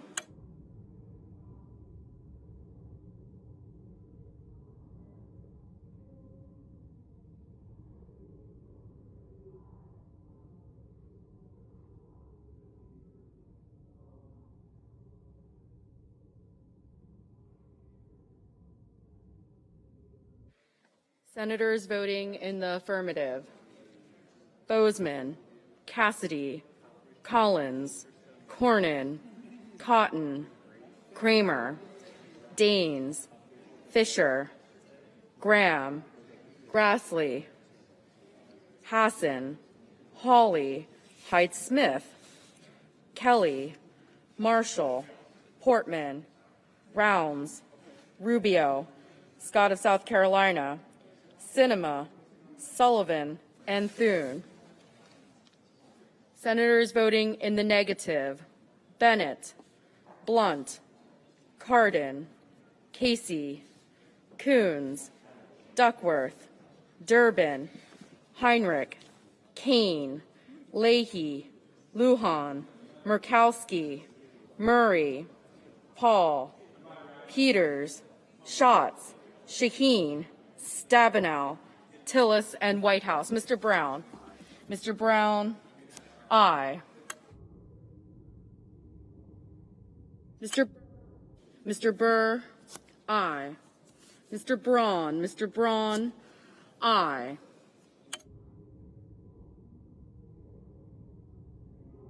Mr. Inhofe. Mr. Inhofe, aye.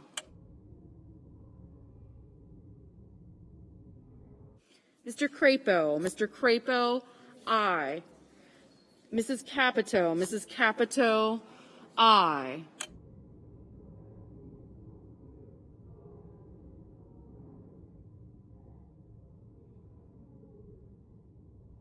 Mr. Booker. Mr. Booker, no.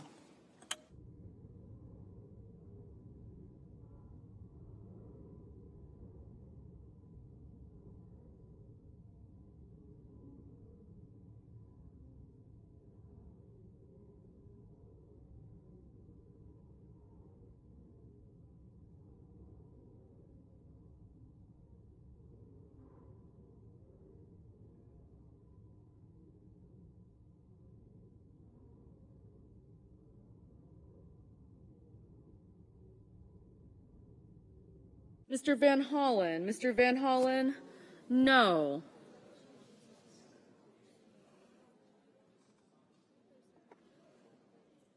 Ms. Baldwin. Ms. Baldwin, no. Mr. Haggerty. Mr. Haggerty, aye.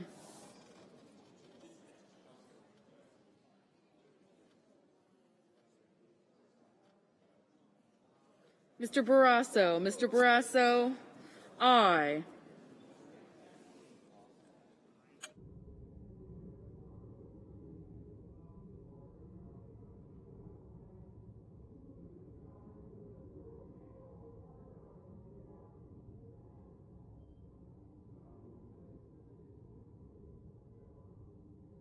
Mr. Merkley. Mr. Merkley, no.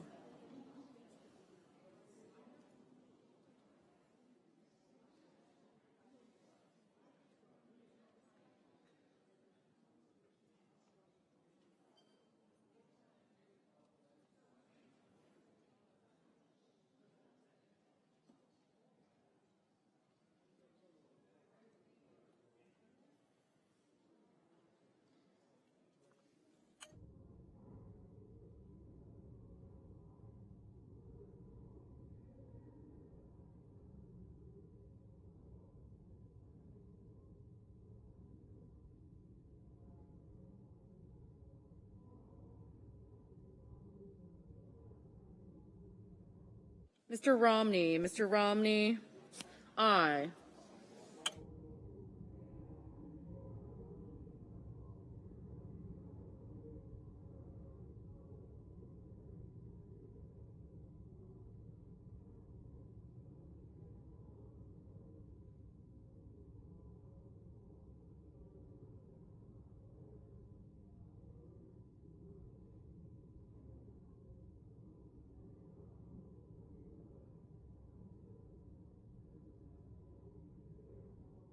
Mr. Shelby. Mr. Shelby, no. Mr. Markey. Mr. Markey, no.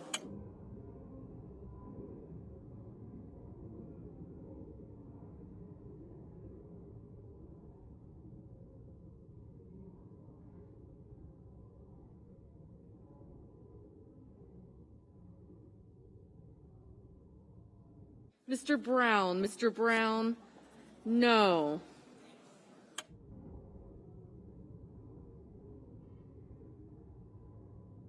Ms. Hirono. Ms. Hirono, no. Mr. Tuberville. Mr. Tuberville, aye.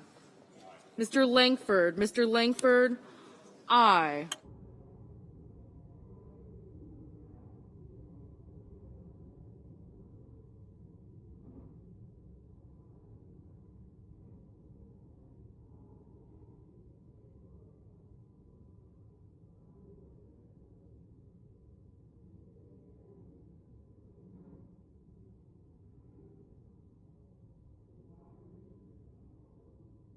Mr. Reed. Mr. Reed, no.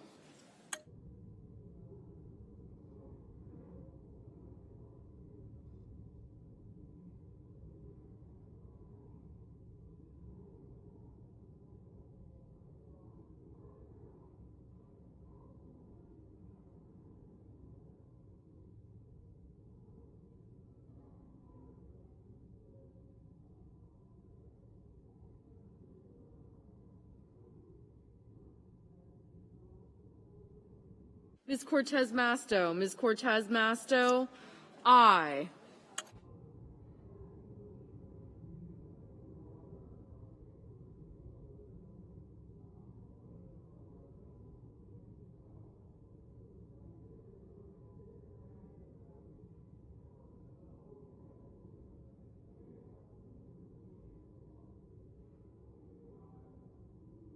Mr. King. Mr. King, no. Mr. Murphy. Mr. Murphy, no.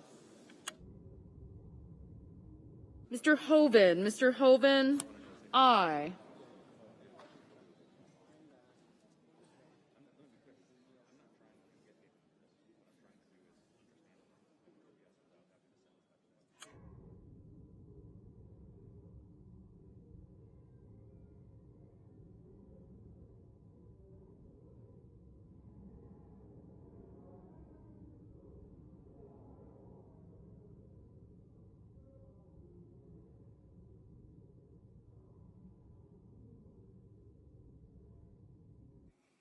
Mr. Young. Mr. Young, aye. Mr. Menendez.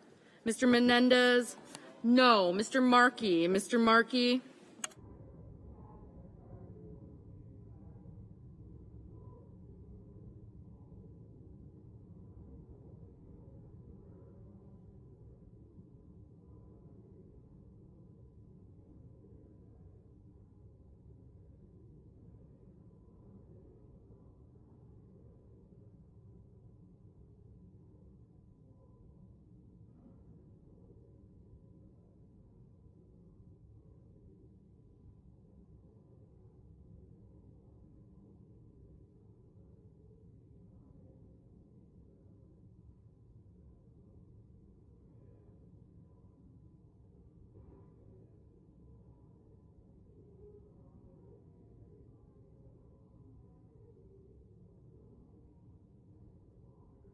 Ms. Warren.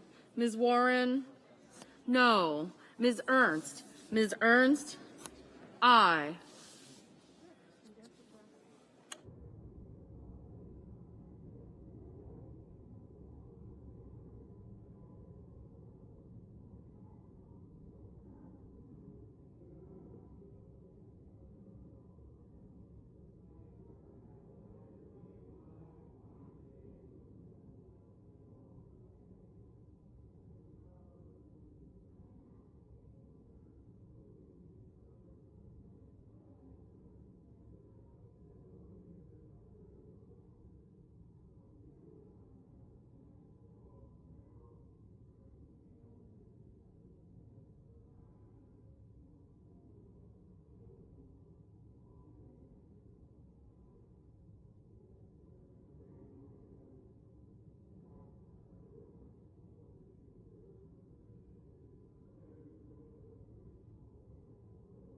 Mr. Kennedy. Mr. Kennedy, aye.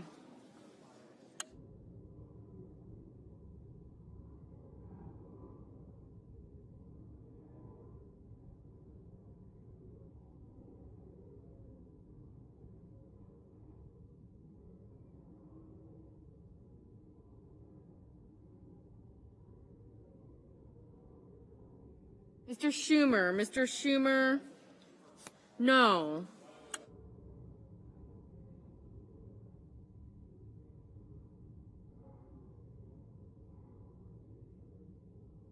Mr. Tester. Mr. Tester, no. Mr. Moran. Mr. Moran, aye.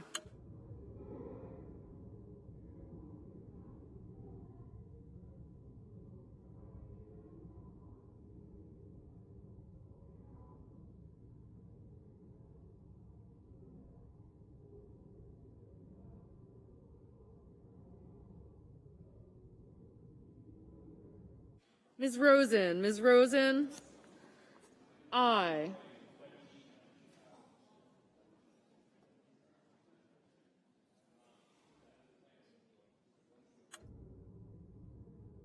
Ms. Klobuchar. Ms. Klobuchar, no.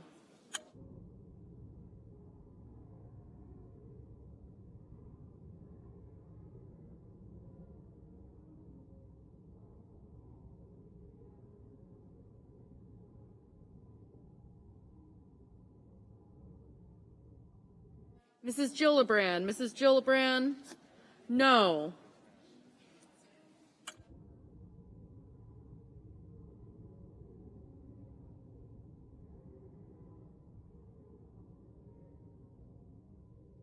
Mr. Sanders. Mr. Sanders, no.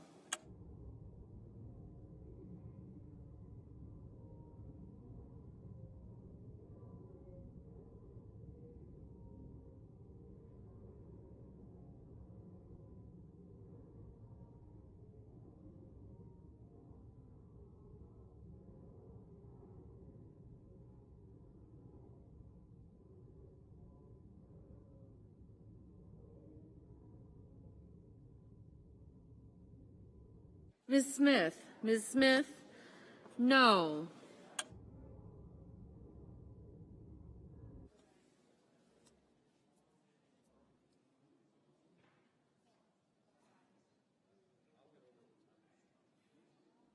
Mr. Sass. Mr. Sass, aye.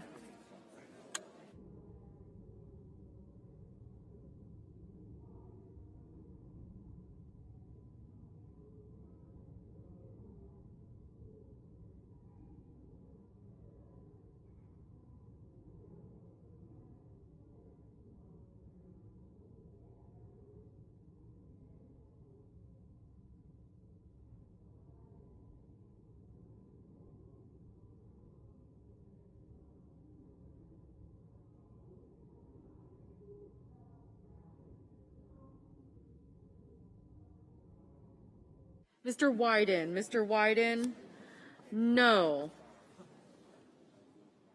Mr. Warner. Mr. Warner, no.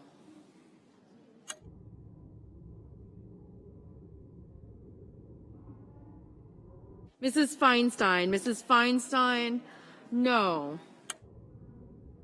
Mrs. Blackburn. Mrs. Blackburn, aye.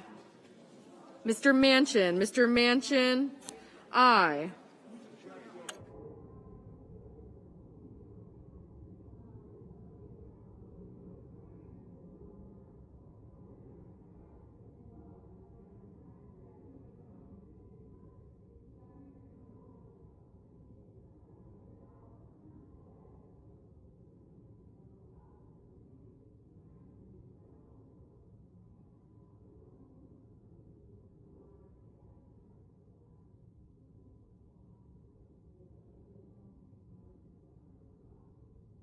Mr. Wicker. Mr. Wicker, aye.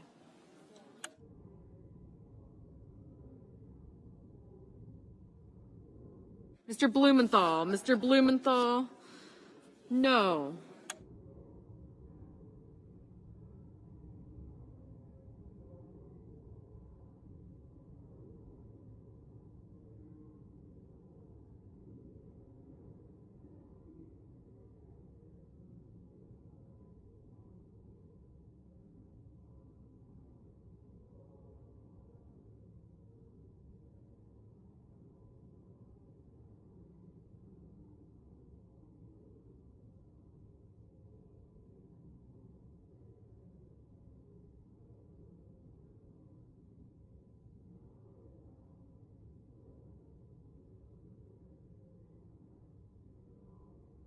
Mr. McConnell. Mr. McConnell, aye.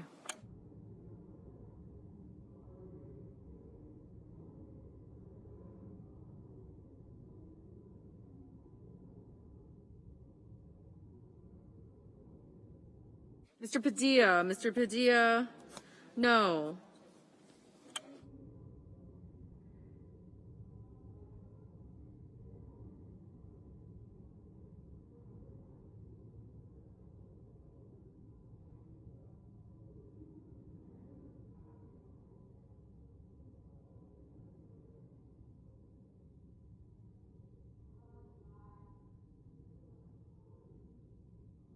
Ms. Lummis. Ms. Lummis, aye.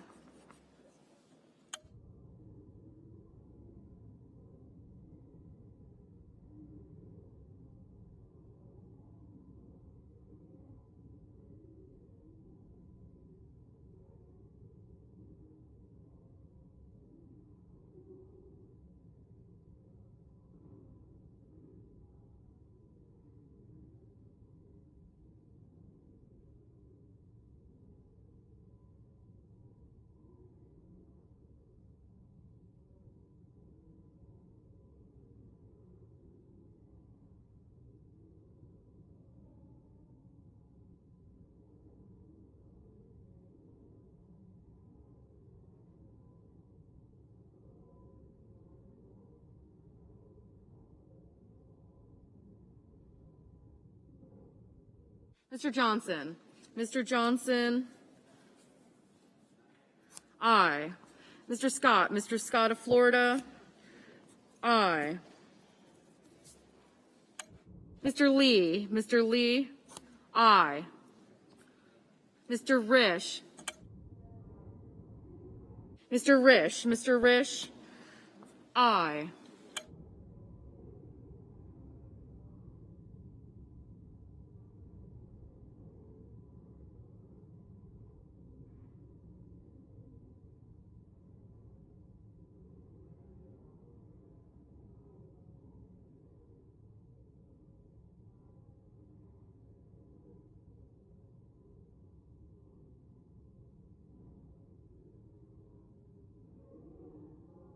Mr. Carper. Mr. Carper, no.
Mr. Toomey? Mr. Toomey, aye.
Mr. Cruz, aye.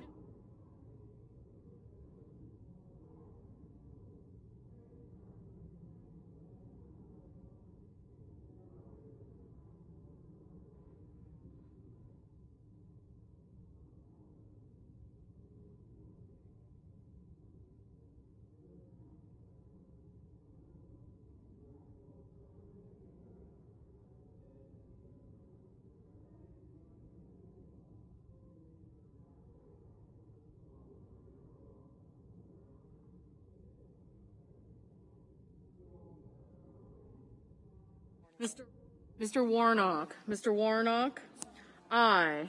Mr. Ossoff, aye.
Ms. Cantwell, no.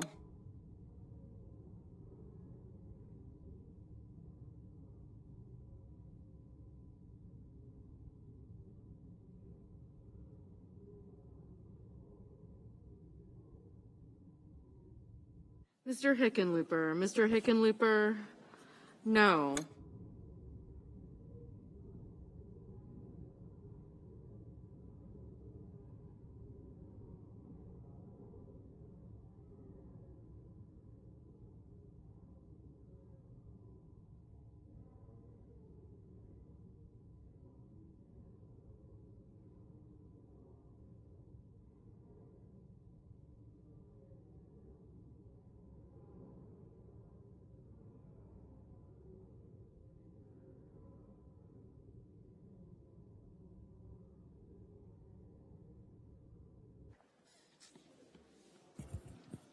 On this vote, the yeas are 53, the nays are 47.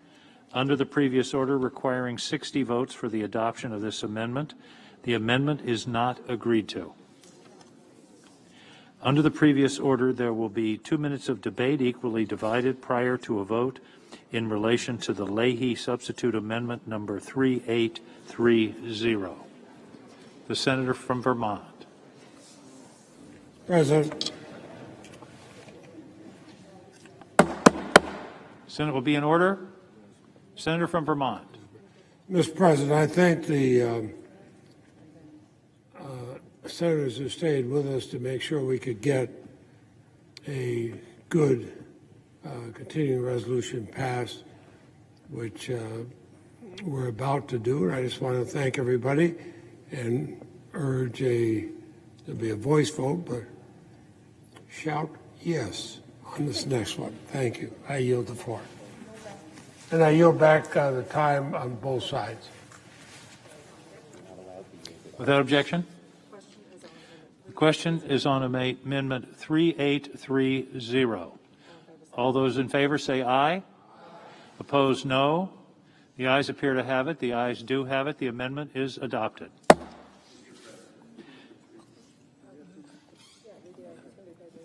The Majority Leader.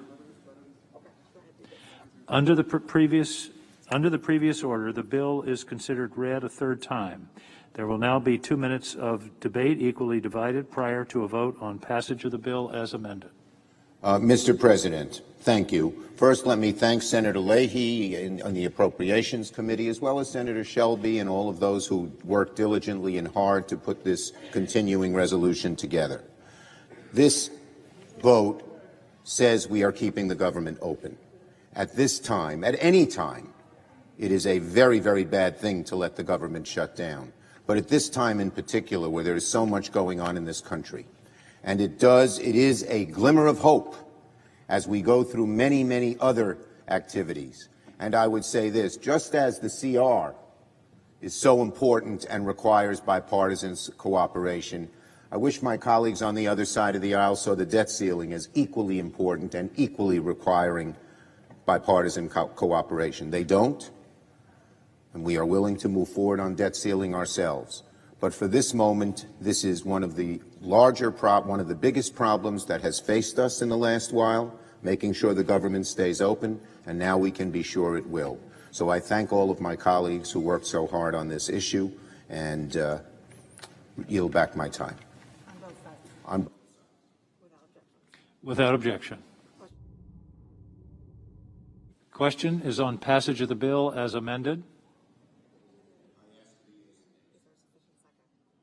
Is there a sufficient second? There appears to be.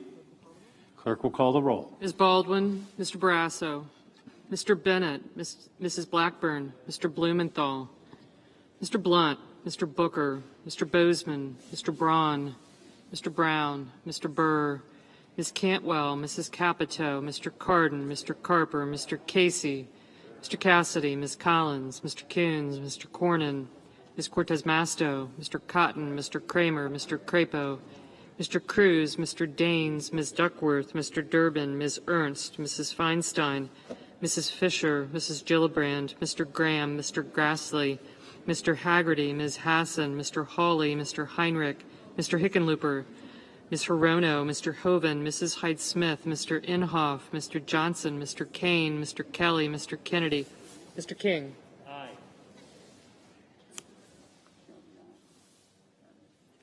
Yes, I do. Thank you.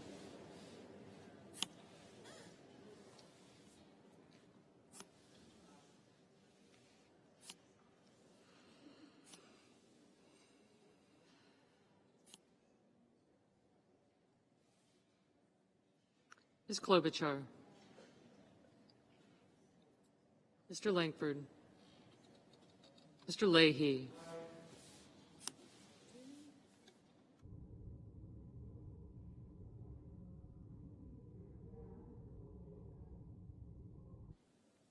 Mr. Lee.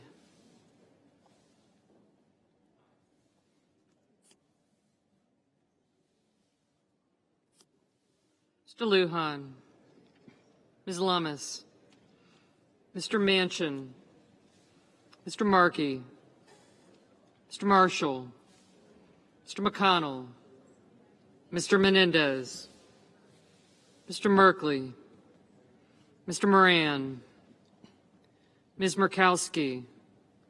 Mr. Murphy. Mrs. Murray. Mr. Ossoff. Mr. Padilla. Mr. Paul. Mr. Peters. Mr. Portman. Mr. Reed. Mr. Risch. Mr. Romney. Ms. Rosen. Mr. Rounds.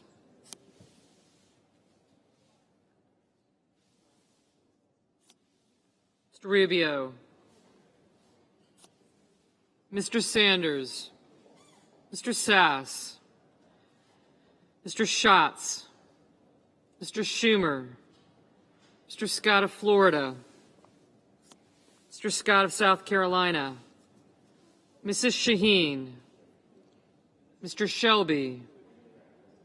Ms. Sinema. Ms. Smith. Ms. Stabenow. Mr. Sullivan. Mr. Tester. Mr. Thune. Mr. Tillis. Mr. Toomey. Mr. Tuberville. Mr. Van Hollen. Mr. Warner. Mr. Warnock. Ms. Warren. Mr. Whitehouse. Mr. Wicker. Mr. Wyden. Mr. Young.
Senators voting in the affirmative: Bennett, Cardin, Carper, Cassidy, Cortez Masto, Duckworth, Feinstein, Hassan, Heinrich, Kelly, King, Leahy, Lujan, Markey, Menendez, Merkley, Murkowski, Murray, Ossoff, Padilla, Rosen, Schatz, Schumer, Scott of South Carolina, Shelby, Tillis, Van Hollen, and Warren. Senators voting in the negative: Braun, Hawley, and Paul. Mr. Whitehouse, aye.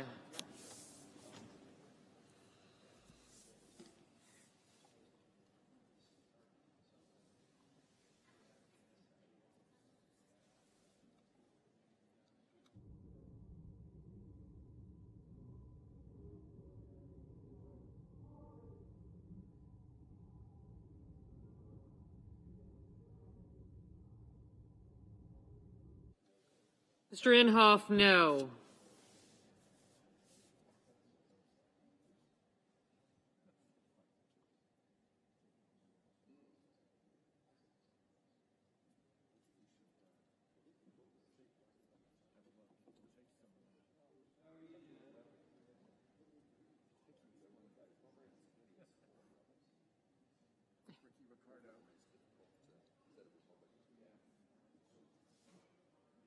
Mr. Warner, aye.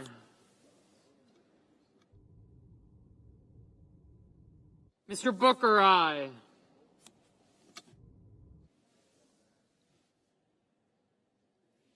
I do need you.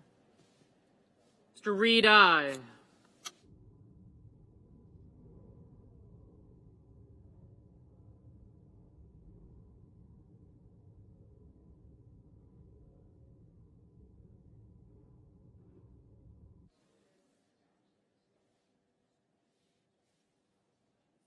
Mr. Cornyn, aye. Mr. Tester, aye. Ms. Klobuchar, aye. Ms. Stabenow, aye.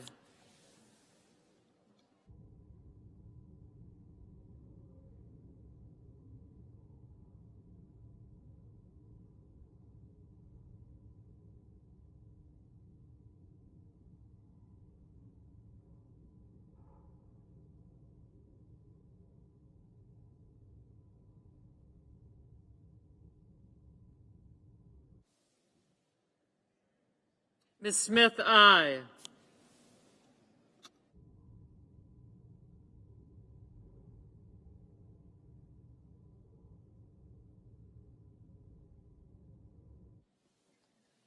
Mr. Crapo, no.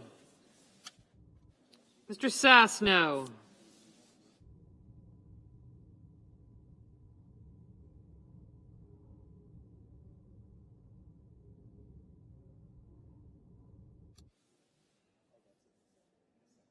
Ms. Sinema, aye.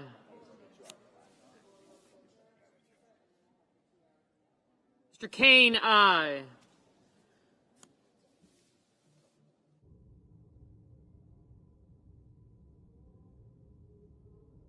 Ms. Hirono, aye.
Mr. Rubio, aye. Mr. Casey, aye. Mr. Peters, aye.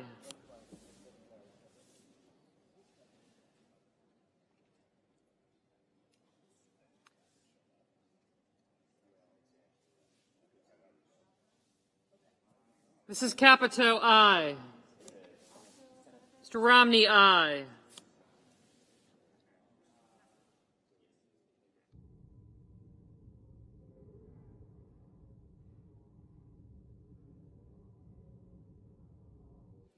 Ms. Ernst, no.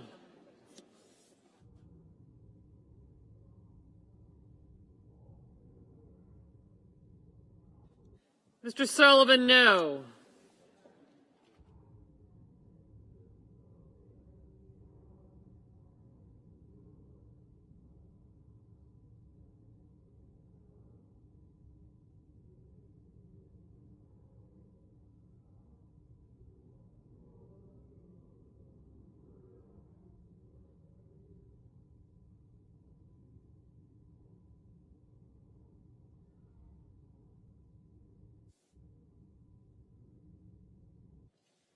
Mr. Graham, aye.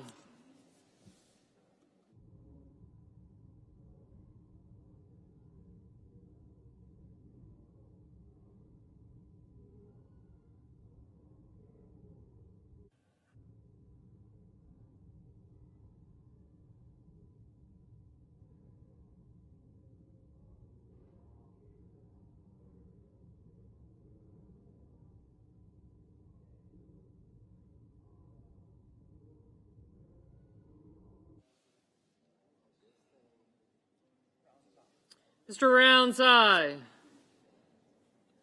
Mr. Haggerty, no.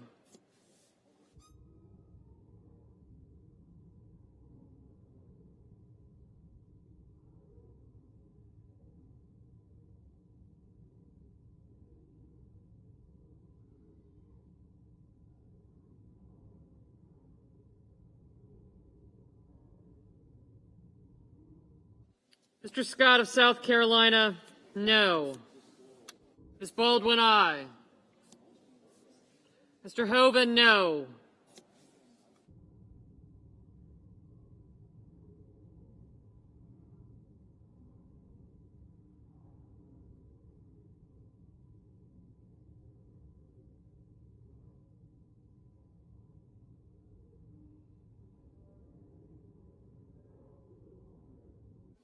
Mr. Coons, aye.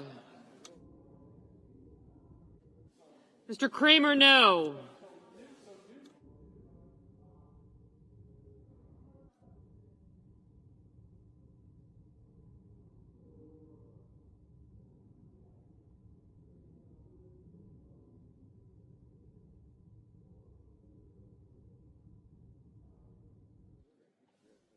Mr. Grassley, aye.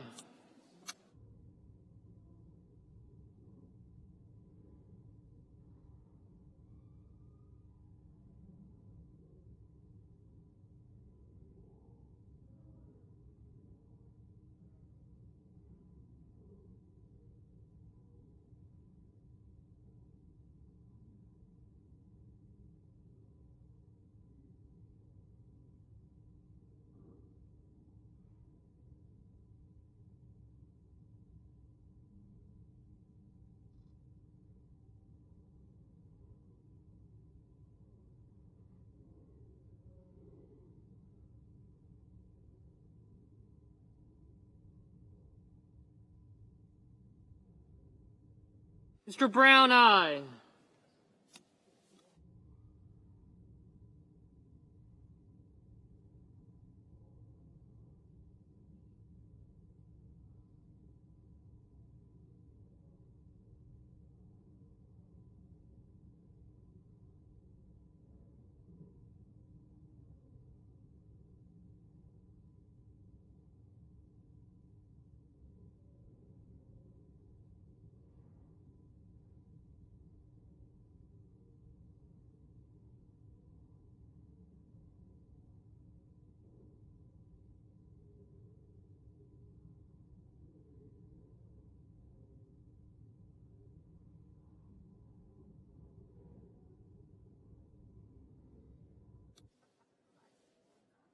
Mrs. Gillibrand, aye.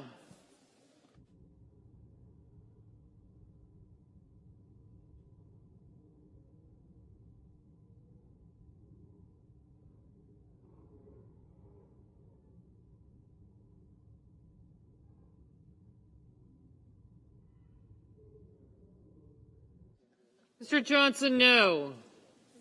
Mr. Sanders, aye.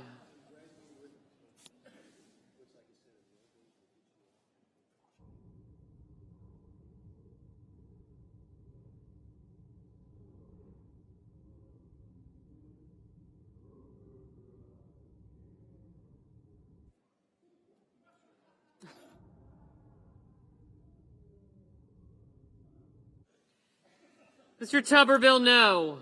Mr. Young, aye. Mr. Scott of Florida, no.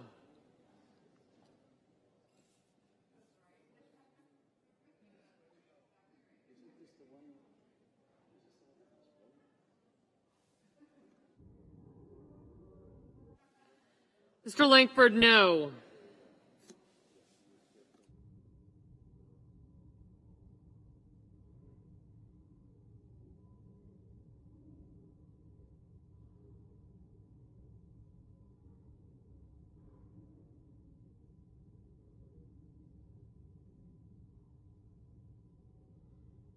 Manchin, aye.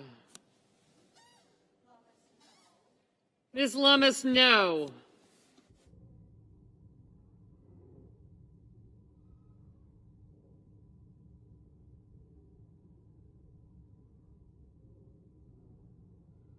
Mr. Bozeman, no.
Mr. Kennedy, aye.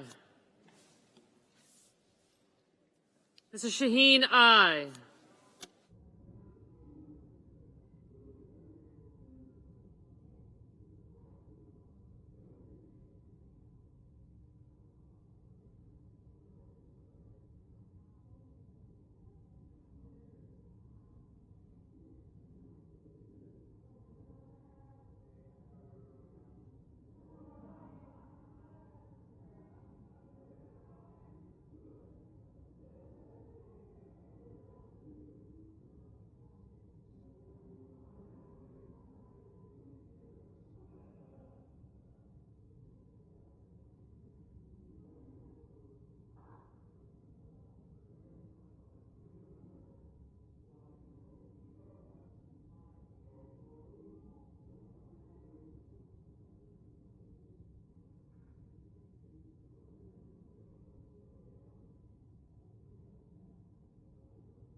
Mr. Marshall, no.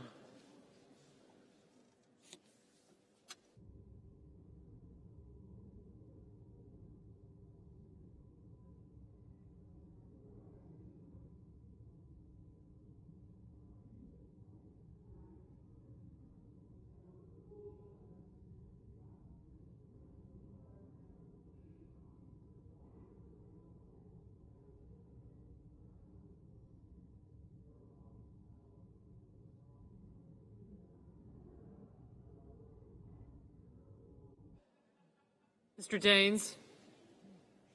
No. Mr. McConnell? Aye.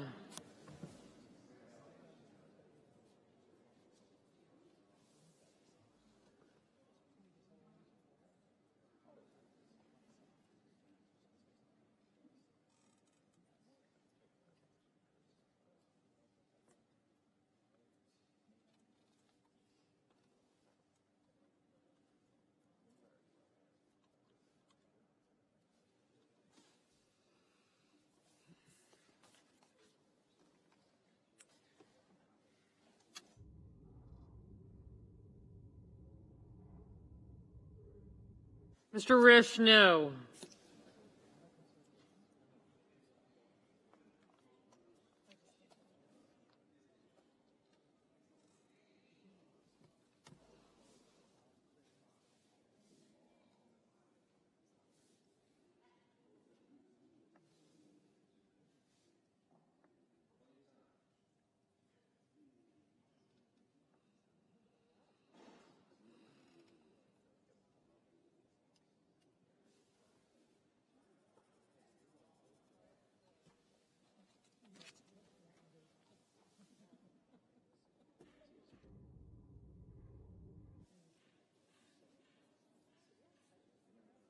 Ms. Collins? Aye.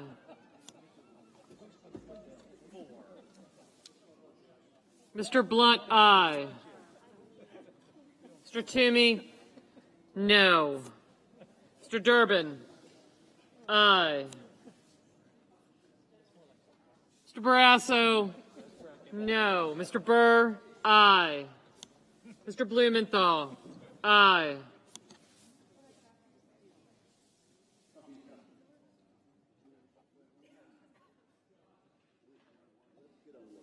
Mr. Cotton, no.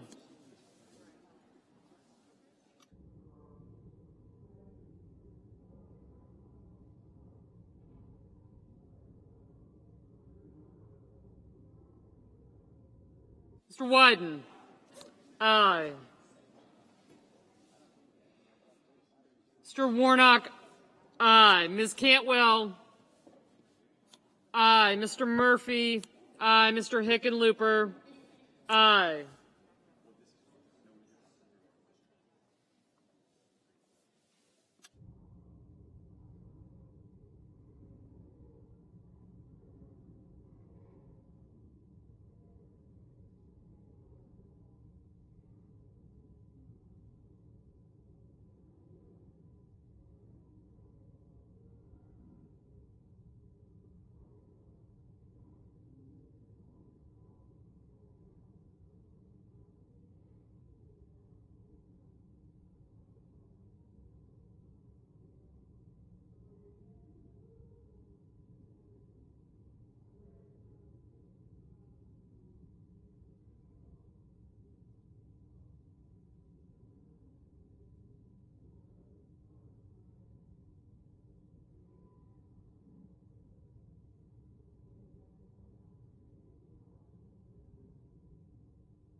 Mr. Rubio, no.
Mrs. Fisher, no.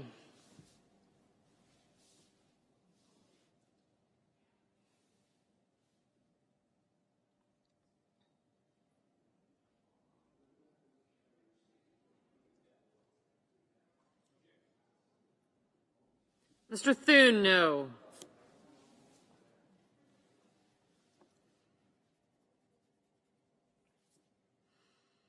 Mr. Portman, no.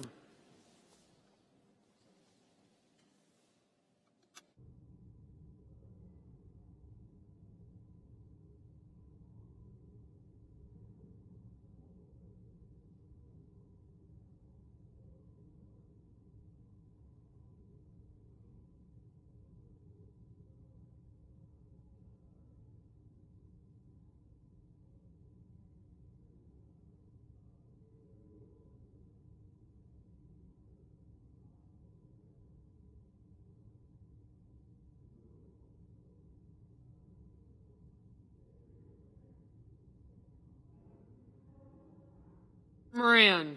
Mr. Moran, no.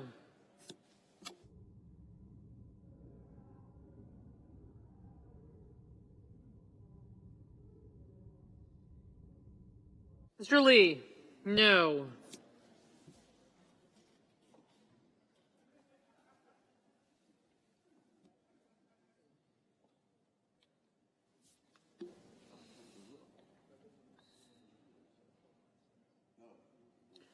Mr. Wicker, no.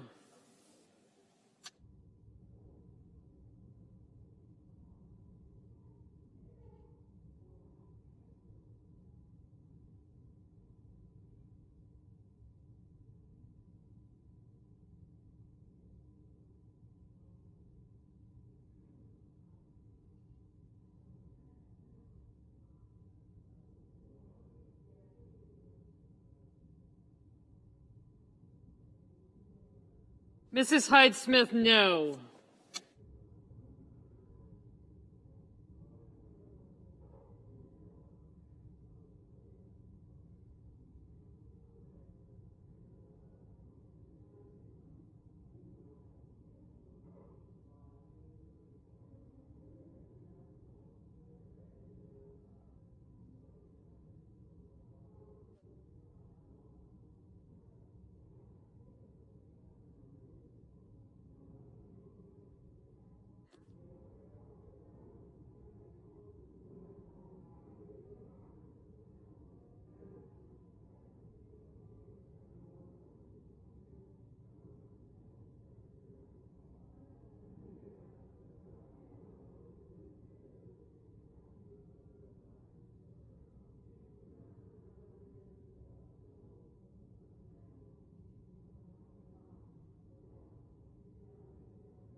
Mr. Grassley, no.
Mr. Cruz, no.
Mrs. Blackburn, no.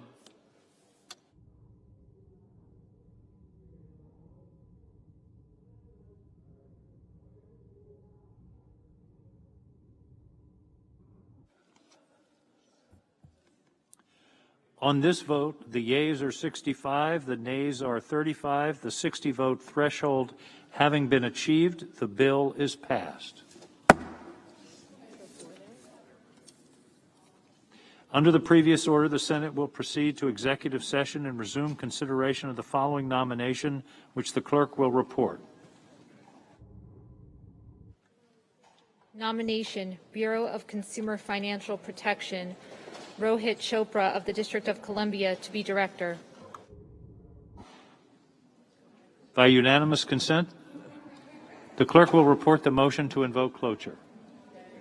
Cloture motion, we the undersigned senators, in accordance with the provisions of Rule 22 of the Standing Rules of the Senate, do hereby move to bring to a close the debate on the nomination of Executive Calendar Number 354, Rohit Chopra of the District of Columbia to be Director, Bureau of Consumer Financial Protection, signed by 17 senators.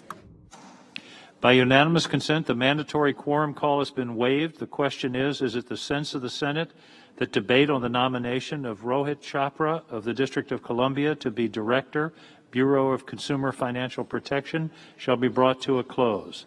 The yeas and nays are mandatory under the rule. The clerk will call the roll. Ms. Baldwin, Mr. Barrasso, Mr. Bennett, Mrs. Blackburn,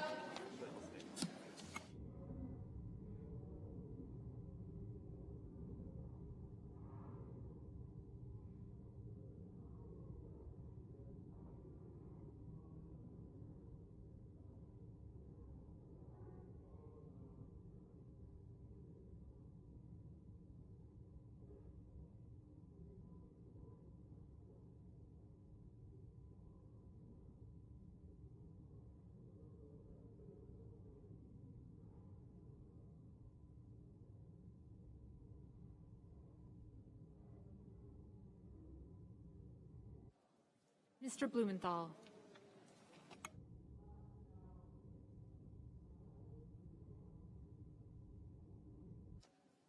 Mr. Blunt, Mr. Booker, Mr. Bozeman,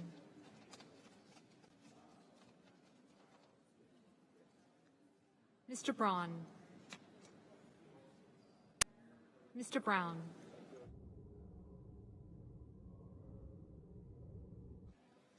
Mr. Burr, Ms. Cantwell, Mrs. Capito,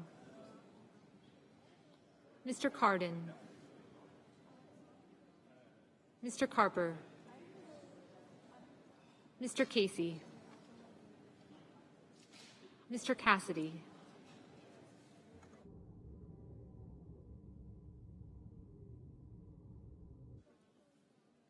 Ms. Collins,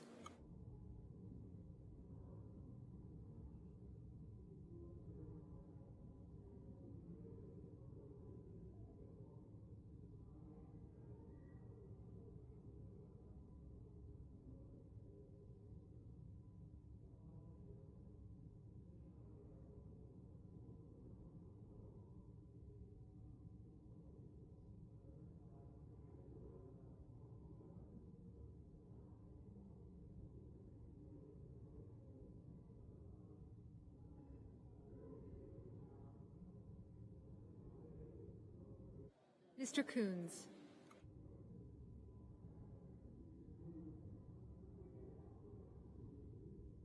Mr. Cornyn,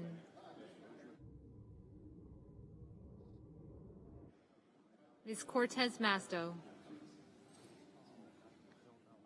Mr. Cotton, Mr. Kramer,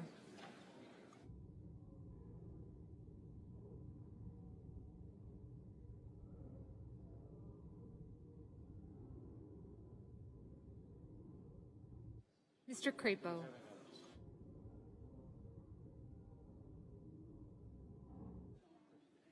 Mr. Cruz, Mr. Daines, Ms. Duckworth, Mr. Durbin, Ms. Ernst, Mrs. Feinstein, Mrs. Fisher, Mrs. Gillibrand, Mr. Graham, Mr. Grassley, Mr. Haggerty, Ms. Hassan, Mr. Hawley, Mr. Heinrich, Mr. Hickenlooper,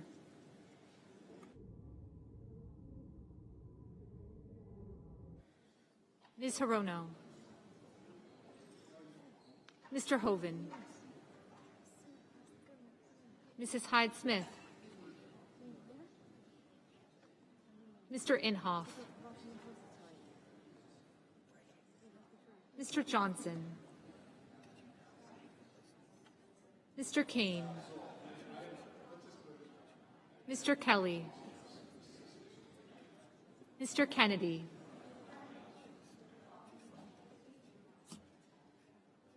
Mr. King,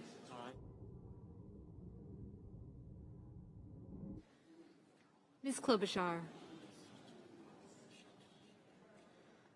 Mr. Langford, Mr. Leahy, Mr. Lee, Mr. Lujan, Ms. Lummis, Mr. Manchin, Mr. Markey, Mr. Marshall, Mr. McConnell, Mr. Menendez, Mr. Merkley, Mr. Moran, Ms. Murkowski, Mr. Murphy,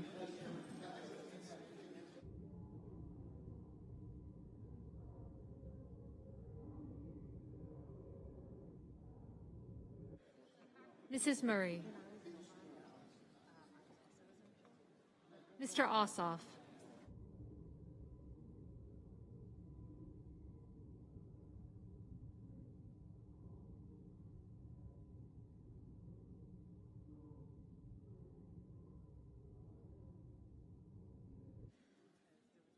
Mr. Padilla,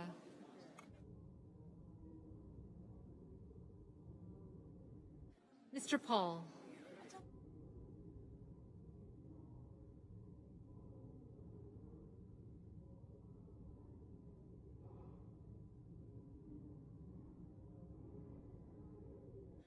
Mr. Peters,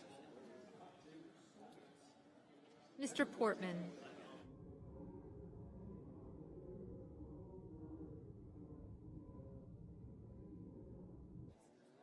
Mr. Reed,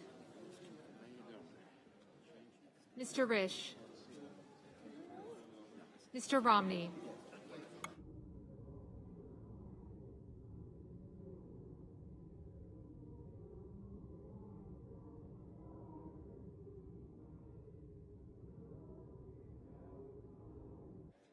Ms. Rosen, Mr. Rounds, Mr. Rubio,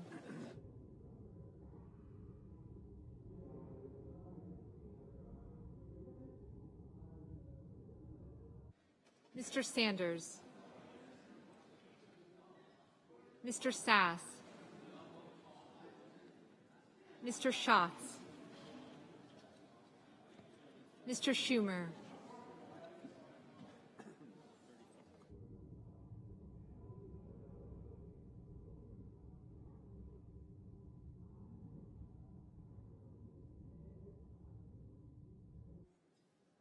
Mr. Scott of Florida, Mr. Scott of South Carolina, Mrs. Shaheen, Mr. Shelby.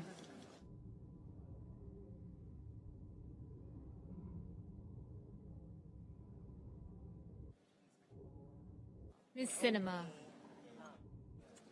Ms. Smith. Ms. Stabenow. Mr. Sullivan. Mr. Tester. Mr. Thune. Mr. Tillis.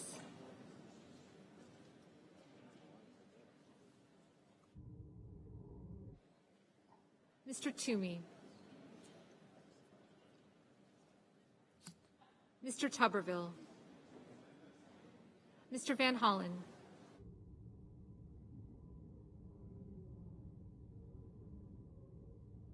Mr. Warner.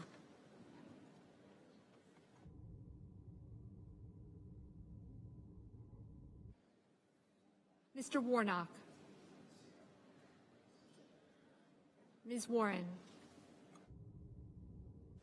Mr. Whitehouse. Mr. Wicker. Mr. Wyden. Mr. Young.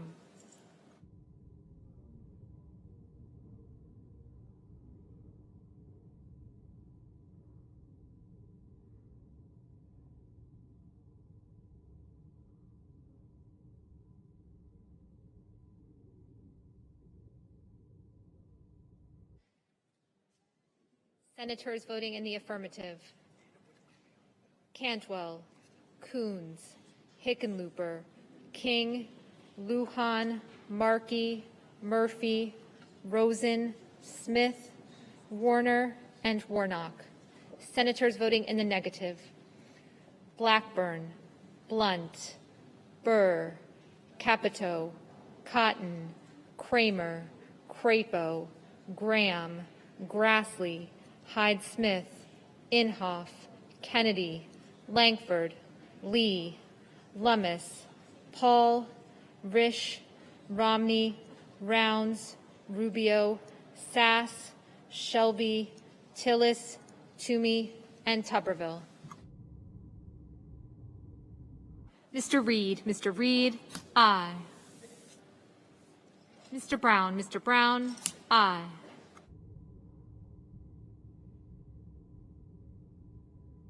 Mr. Manchin, aye.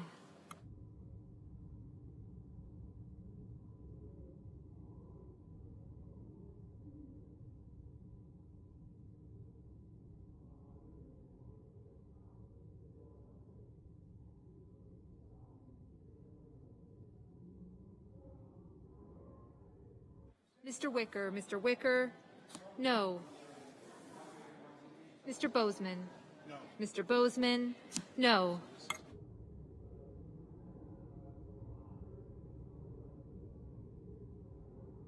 Ms. Ernst, no.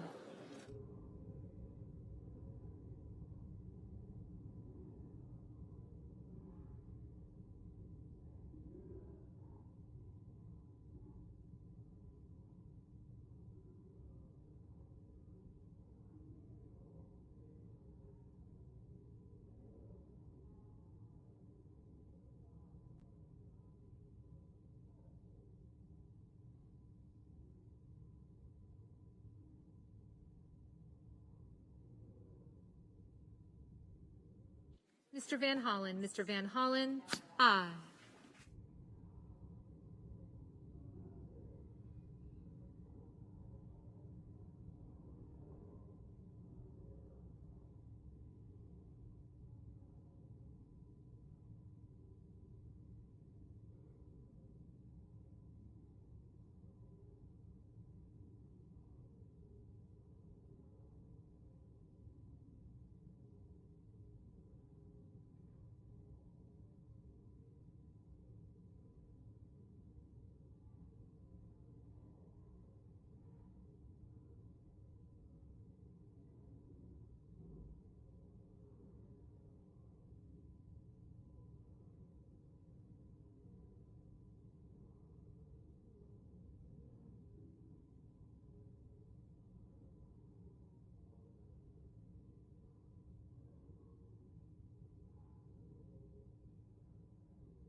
Ms. Hassan. Ms. Hassan. Aye. Mrs. Feinstein. Mrs. Feinstein. Aye.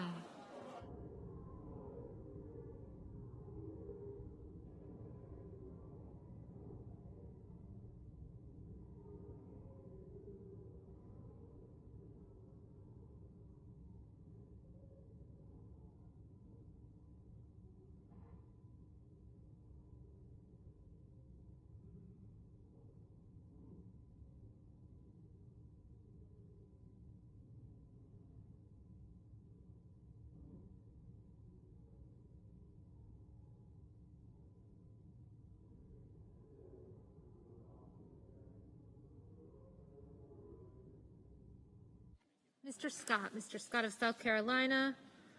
No.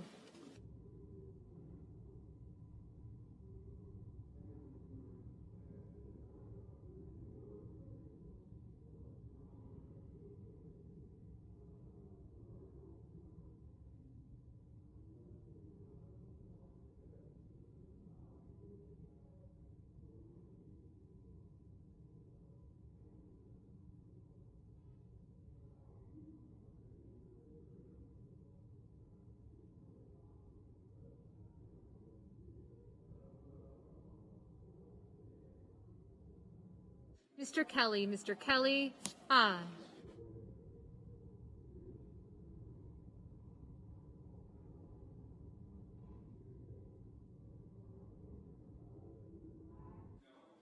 Mr. Moran. Mr. Moran. No. Mrs. Gillibrand. Mrs. Gillibrand. Aye. Ms. Collins. Ms. Collins. No. Mr. Brasso. Mr. Brasso. No.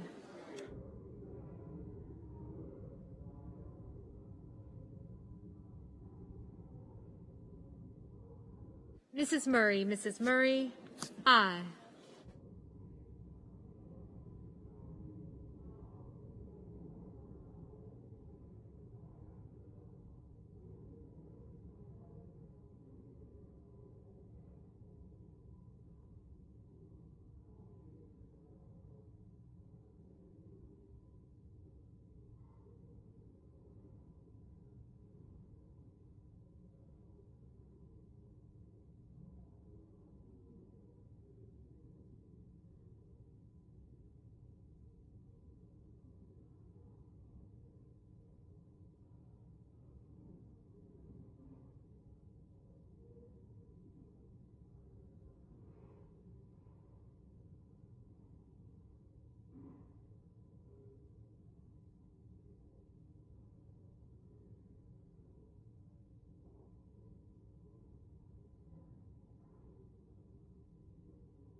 Ms. Duckworth, Ms. Duckworth, aye.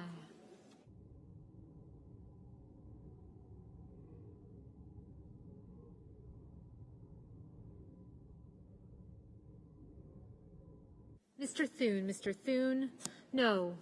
Mr. Daines, Mr. Daines, no. Ms. Warren, aye. Mr. Cruz, Mr. Cruz, no. Mr. Scott of Florida, no.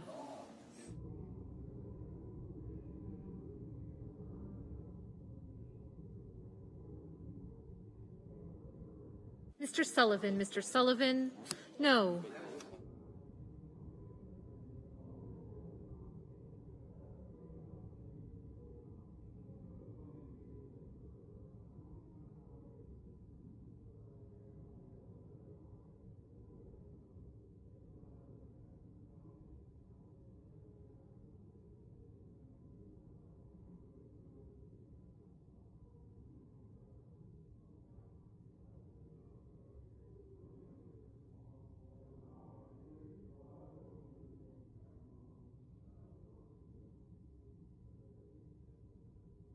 Mr. Portman, no. Mr. Leahy, aye.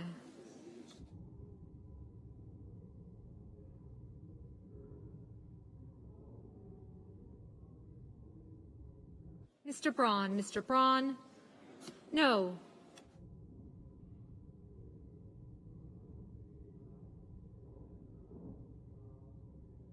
Mr. Sanders, aye.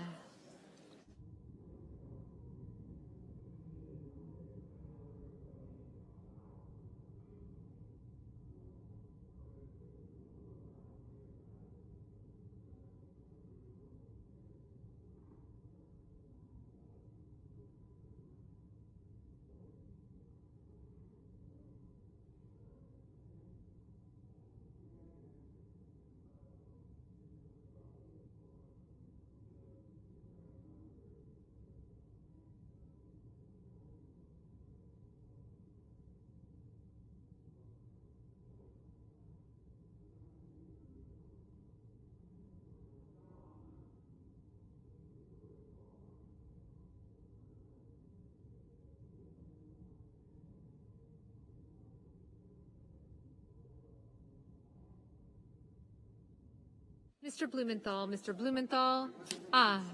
Mr. Peters, aye.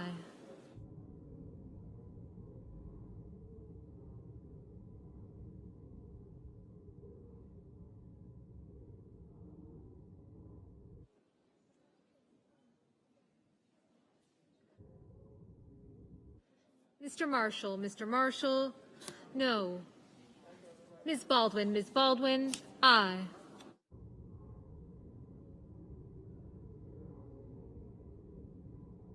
Mr. Bennett, aye.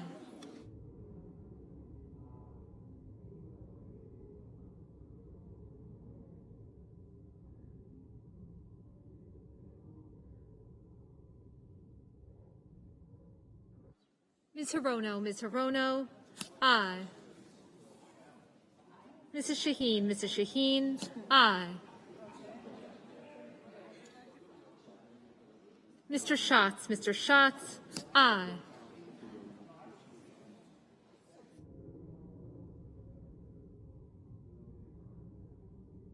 Mr. Schumer, aye. Mr. Carper, aye. Mr. Durbin, aye.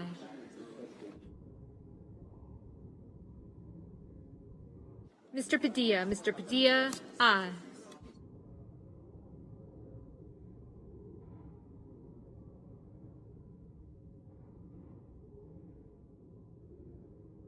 Mr. Tester, aye. Mr. Kane, aye.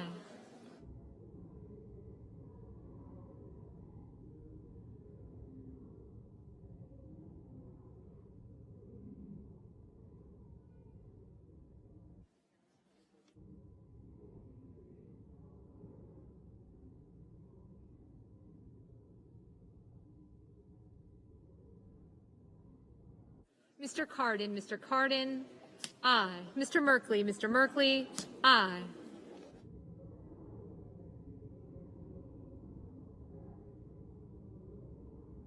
Mr. Hoven, no. Ms. Klobuchar, aye.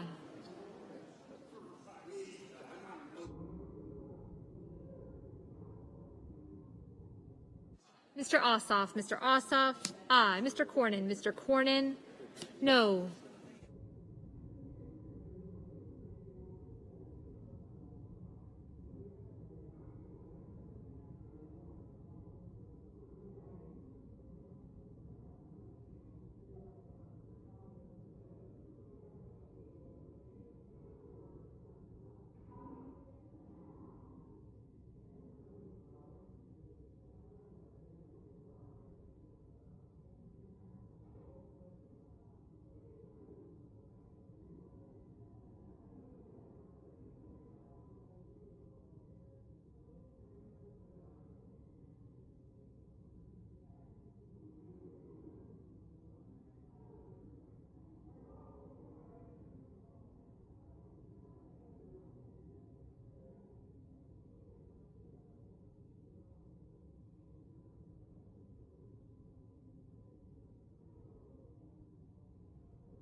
Mr. Whitehouse, aye.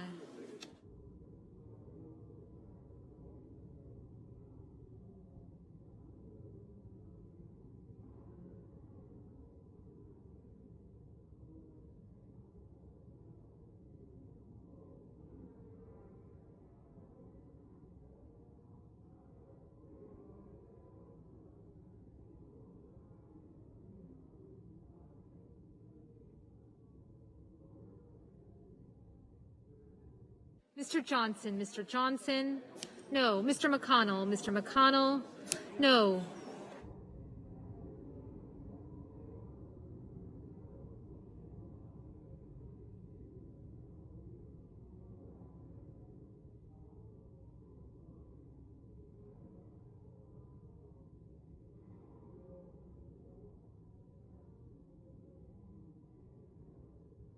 Mr. Wyden, aye.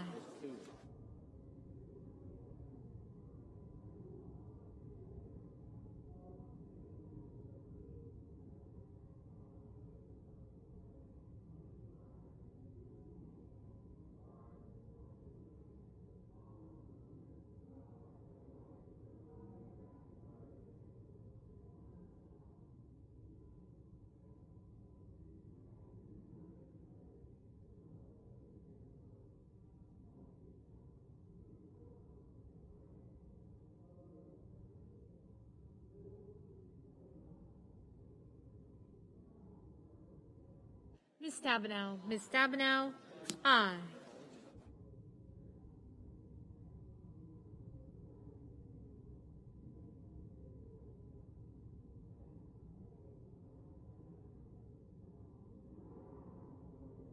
Mr. Cassidy, no.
Mrs. Fisher. Mrs. Fisher, no.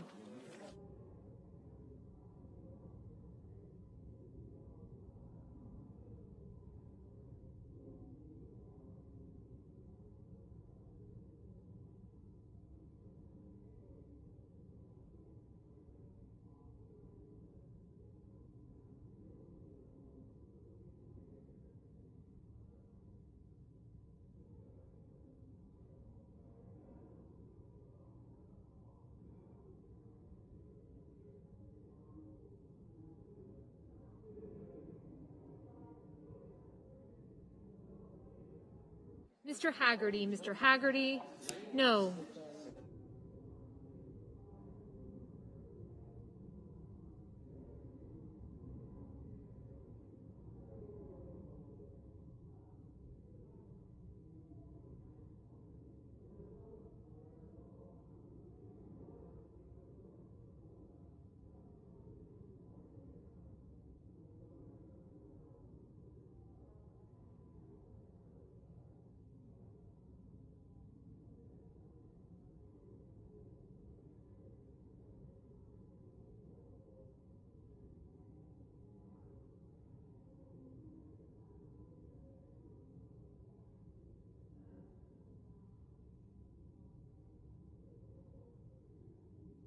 Ms. Cortez Masto. Ms. Cortez Masto, aye.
Ms. Cinema. Ms. Cinema, aye.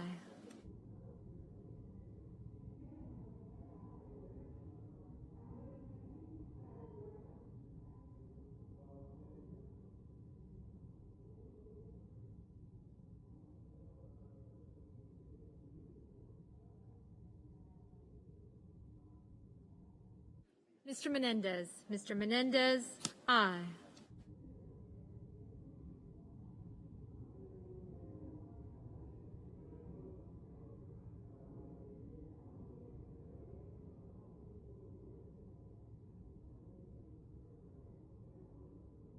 Mr. Heinrich. Mr. Heinrich, aye.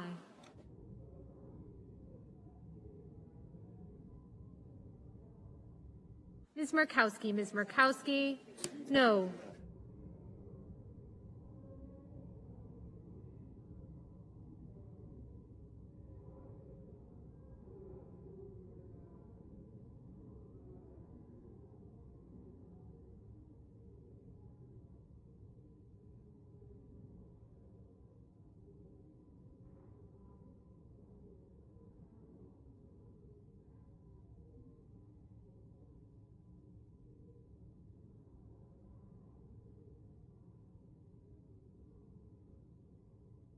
Mr. Hawley. Mr. Hawley, no.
Mr. Casey. Mr. Casey, aye.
Mr. Booker. Mr. Booker, aye.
Mr. Young. Mr. Young, no.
On this vote, the yeas are 50, the nays are 50. The Senate being evenly divided, the Vice President votes in the affirmative. The motion is agreed to.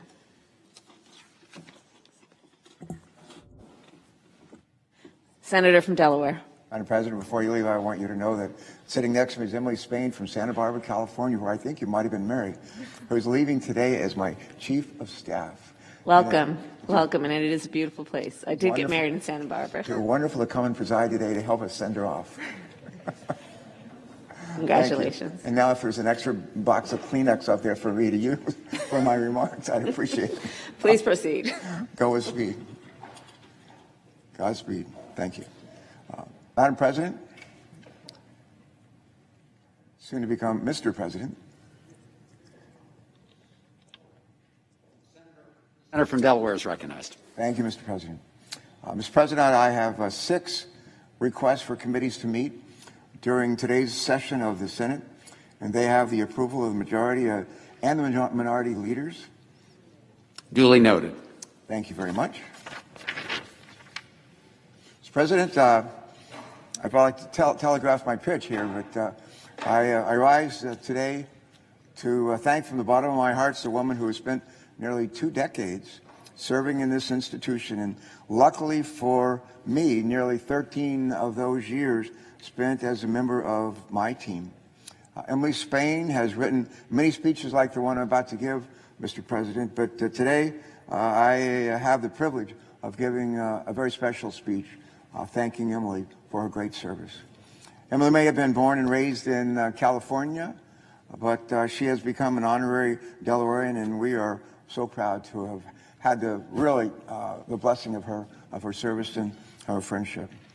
Anybody would be hard pressed to find others who've been able to do all the things that Emily has done. She's helped to win campaigns, including a number of mine. She's worked in the House of Representatives for her hometown Congresswoman, Lois Capps, who our presiding officer served with, I believe, in the House. She's helped to pass historic legislation that improved the lives of millions of Americans, like the Affordable Care Act. Mr. President, when people ask me what I'm proudest of that I have worked on in the United States Senate, I always say the extension of health care to millions of people who otherwise wouldn't have it through the Affordable Care Act. And without Emily's support, I'm not sure that it would have become law. She has served not only as our communications director, but also as our legislative director and as our chief of staff. Now that may, for folks who aren't familiar with Washington, D.C., that may not sound like maybe a lot, but in this game, in this business, it's a hat trick. It is a hat trick, and you don't often find someone as talented or, frankly, as tireless as Emily Spain.